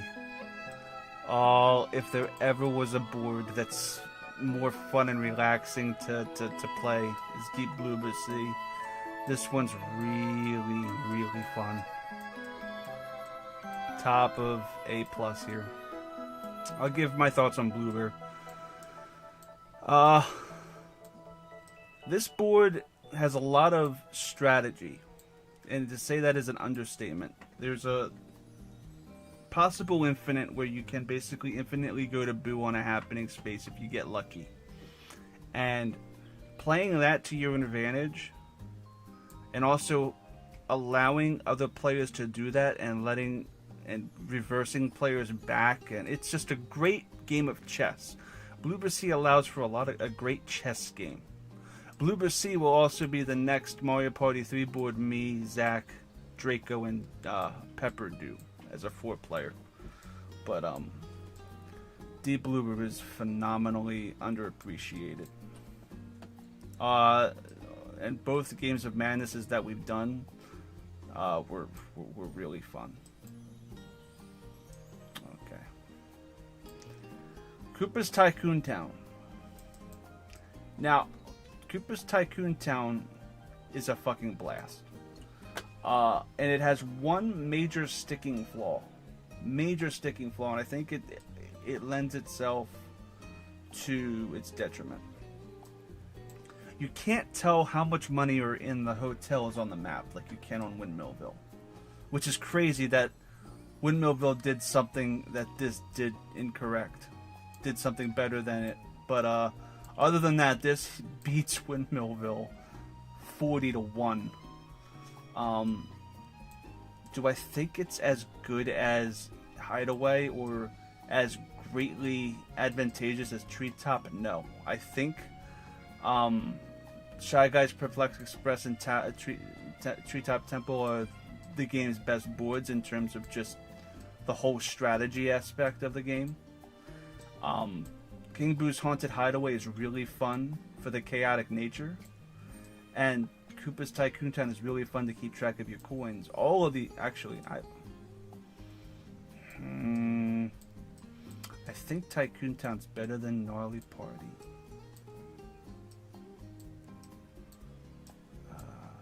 But I also think Gnarly Party is better than Boo's Haunted Bash.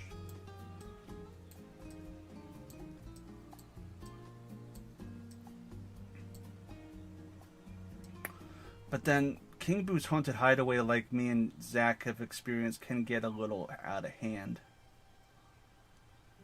But it's still fun. That's the thing. Oh, this is hard.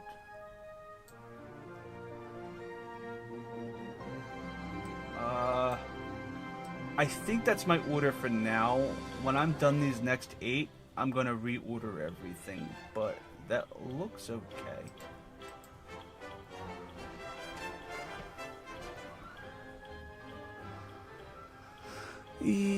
Yeah. It's not even about the connection to everybody, Zach. It's the Nintendo servers. Sometimes you'll get disconnected on a good connection due to just the servers themselves. That's my concern. Oh. If there ever is a board that's just really good at being plain and just really just fucking good at using the mechanics of one of the best games in the series to its... An 8-player game on Grand Canal cannot be beaten in terms of just vanilla Mario Party experiences. Just because it's how it's designed. An 8-player game on Grand Canal can be played on a vanilla Mario Party 7 cartridge disc and be a fucking blast. No mods whatsoever.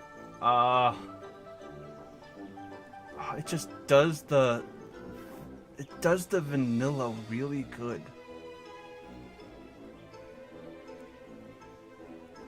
In fact, I think it is the perfect board to introduce somebody to the mechanics of the orbs. Even more so than EGAD's Garage. But EGAD has a better layout with its board.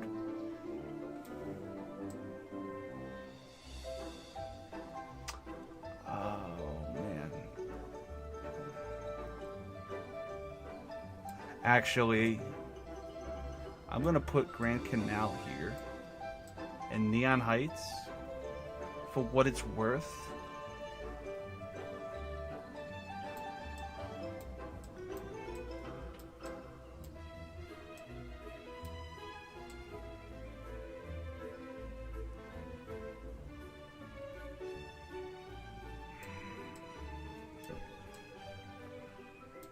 I can't say Neon Heights is worse than Magma Mountain or Toy Dream. The thing with Neon Heights, though, is that you just get so much unnecessary money from mini games that will slog down the pace of the game.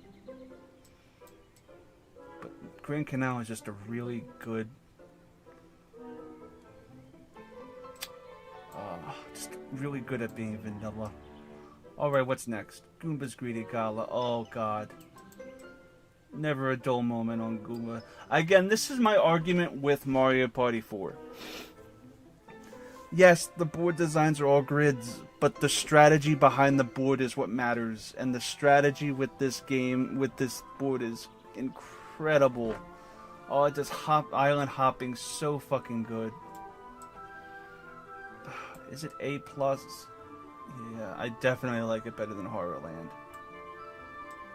You know what? Mario Party 2 Horrorland over Grand Canal is not something I agree with. Nor over Toad's Midway, nor over Woody Woods.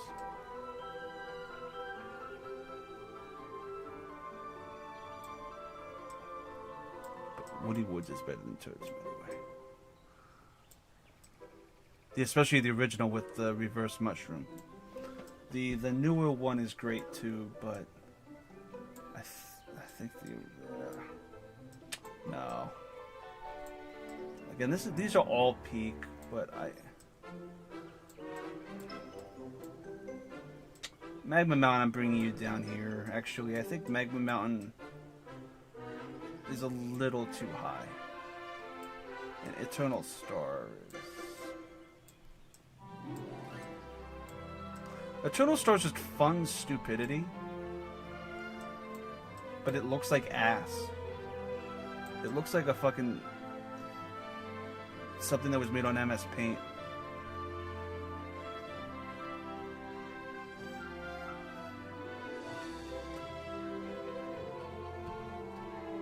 But also it has the happening spaces that lead to each other. Oh. Is Eternal Star about to drop two tiers?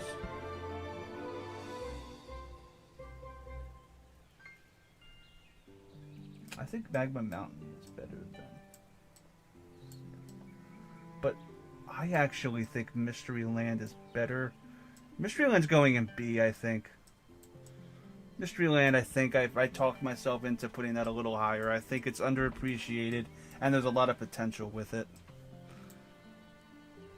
Eternal Star is not better than Pirate Land, or the Powder Keg, or Western Land.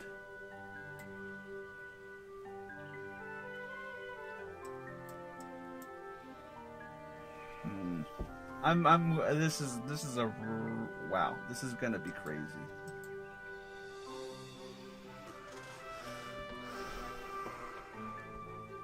Oh, really? It's the only island hopper you love?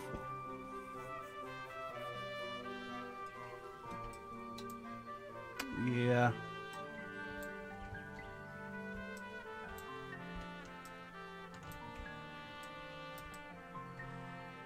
Oh, man. So much just changed right here. Yeah, and I have what? How many left? 6? Oh, Chilly Waters! Oh! Hey, Zach, it's the, Notorious Christmas Party board that will always deserve a place in the top of the echelon. My favorite board, my favorite game's first board is always going to be a classic. Never a dull moment on Chilly Waters, ever. Oh, damn. Desert. That. There's one more board that's gonna be up here. So I have to... At least one more board. So I have to make room for it.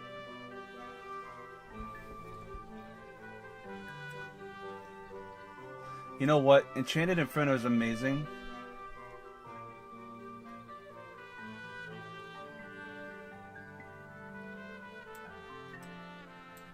And I actually think Greedy Gala is better than Blues Haunted Bash. Do I think it's better than Gnarly Party?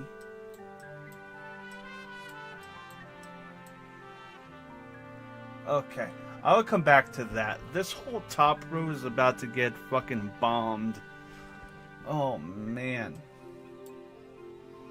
Oh, well, we know what's next. Waluigi Island. Okay. Hot take. A little too chaotic for my taste. I do prefer it to Creepy Cavern, but it sure as hell is not a B tier board.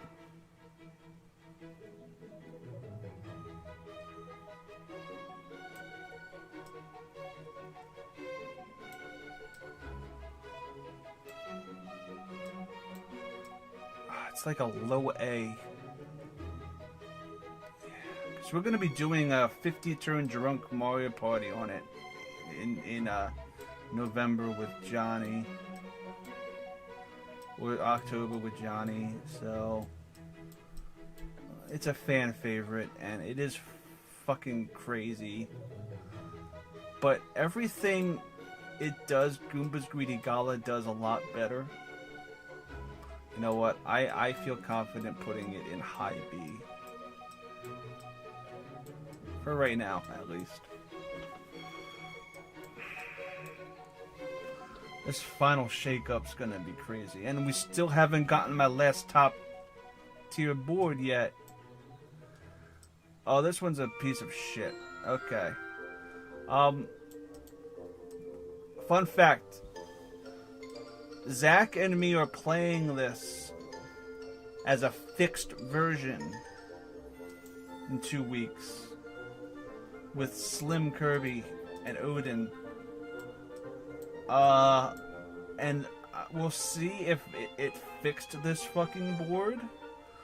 But it's a board where you literally can't do anything or strategize. You literally can't do anything. It's all just wherever it takes you, you go. And it's hard for me to put that above even Castaway Bay or Future Dream.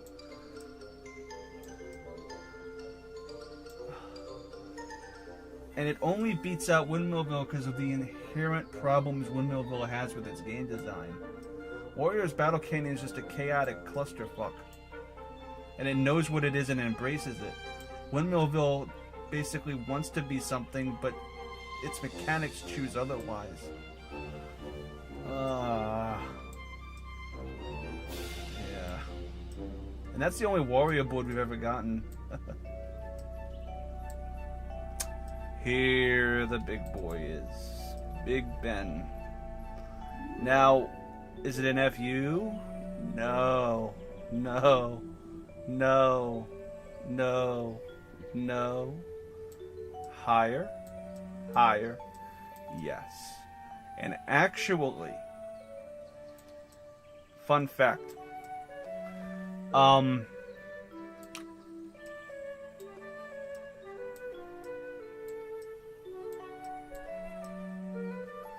Let's order these properly.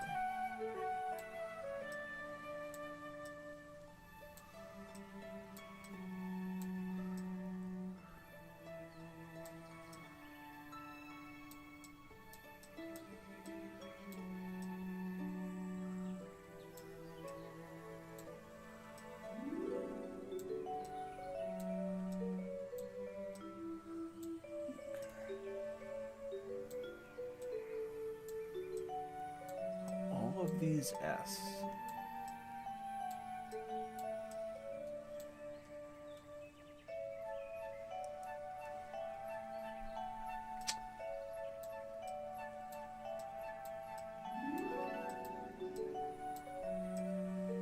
I think DK's Treetop Temple.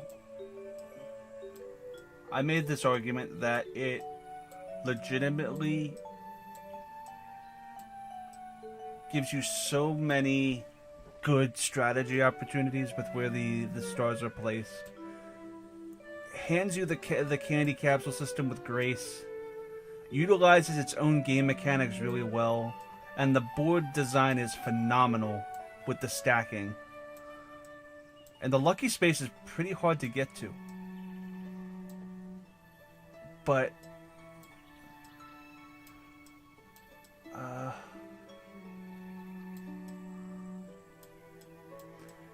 I gotta go with my gut and put it in A instead of S.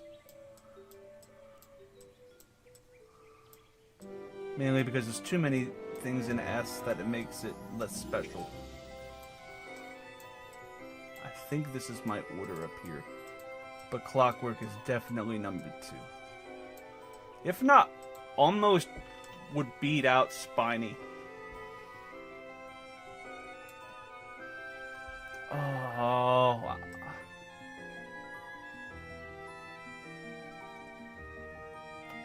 Alright, I think it's better than... I think I'm gonna keep Horrorland. I think... DK's Treetop Temple is really fucking good. And this is such a overplayed game, and I get it. It's a great remake of it, but...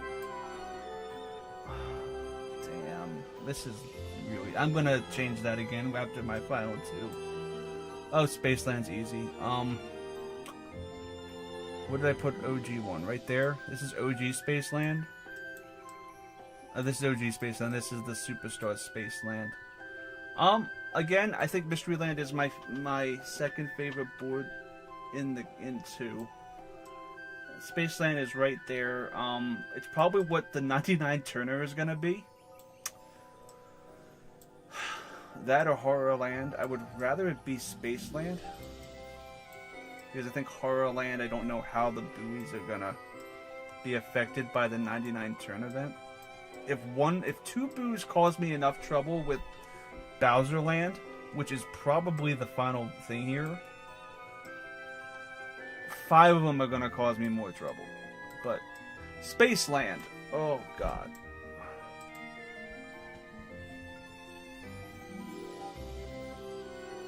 Yes, I know. His board's a fucking mess.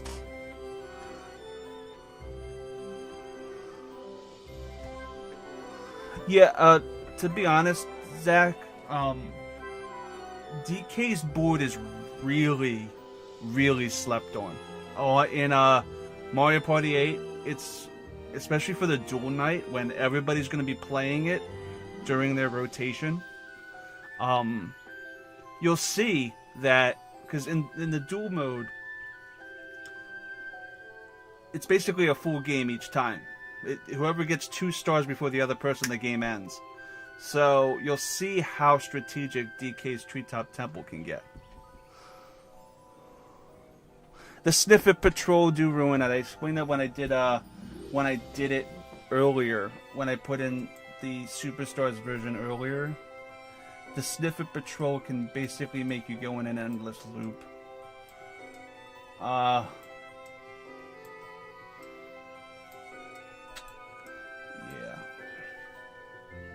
Which is making me think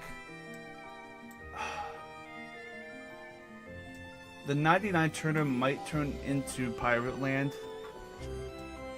even though the poll said Spaceland. Just because I think Pirate Land's gonna just translate better to a 99 turner. But we'll cross that bridge because I'm pretty sure this is Bowser Land. Okay. We fucking did this to death. That 99 turner on Bowser Land showed A, how awesome the community is with the donations, but B, showed me that what was once an S tier board is not really that good of a board. It's a fun board, but nowhere near the top. And it's funny how this is the last one in the deck too. You can't write that shit. It was shuffled. My struggle is where to put this fucker.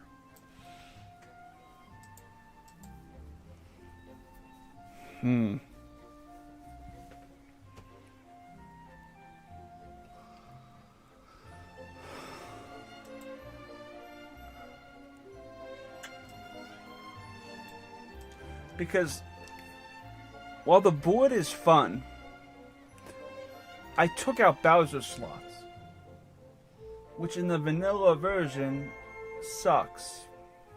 2 points taken from Gryffindor.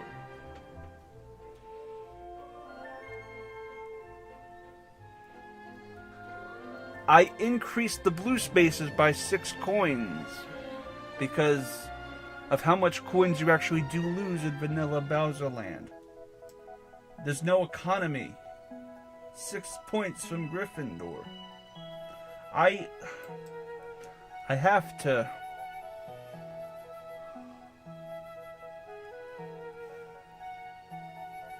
What was once an S tier board, is it really gonna be a low B?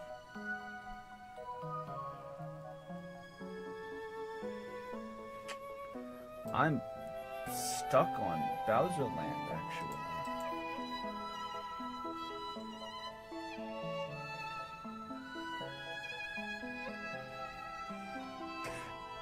Did it go down for you on your tier, Zach, for Bowser Land? After playing 99 turns of it and realizing it probably isn't the greatest board ever? That infinite loop is kind of pointless because you can easily get out of it. It's not really that threatening.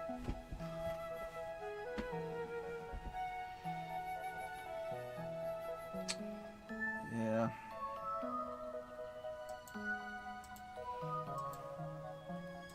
I think a low B.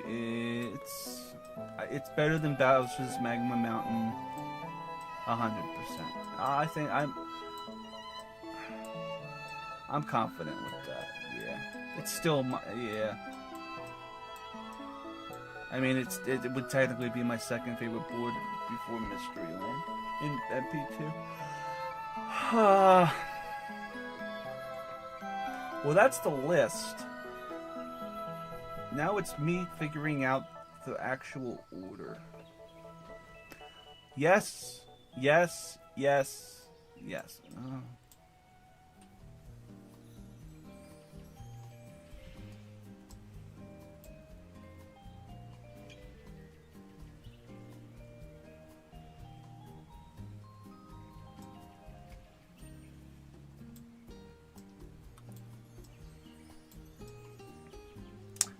Tower. As good as this board is, I think.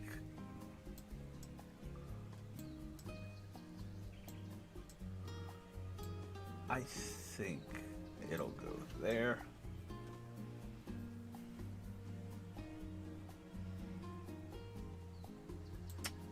Um.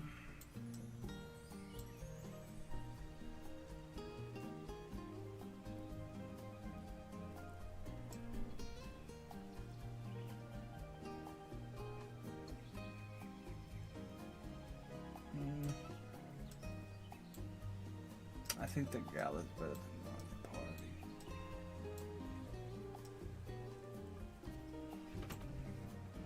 Grand Canal does vanilla so well.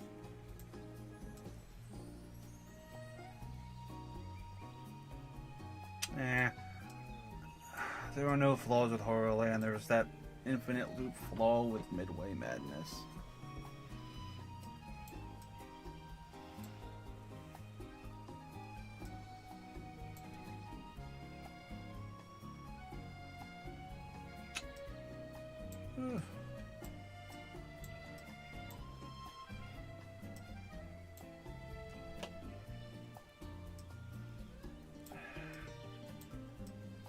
I actually think Sweet Dream is better than Eternal Star.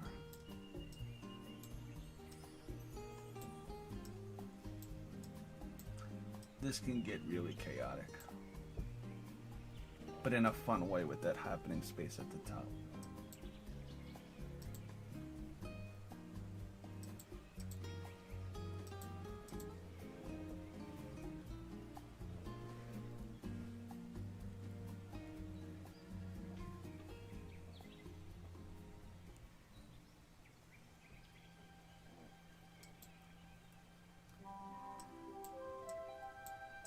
I think this is it.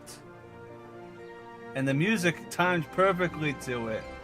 Oh, how you can't even script that. Wow. Okay.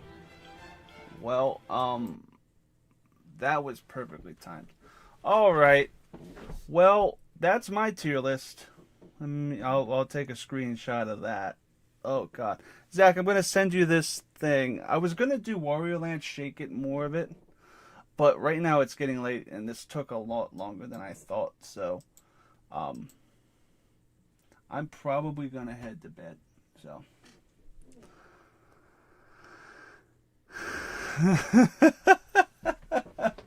Yeah, I didn't plan that whatsoever. Let me see who I can raid. Okay. Probably wanna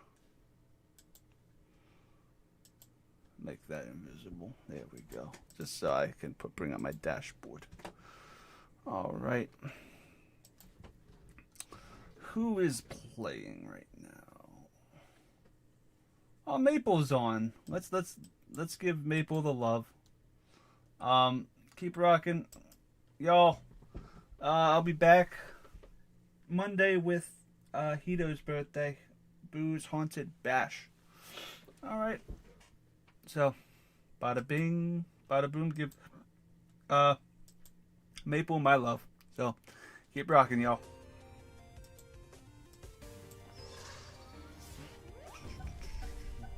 Wow, okay, I'm screwing up all my attacks. I wish they'd port Kensa Undercover to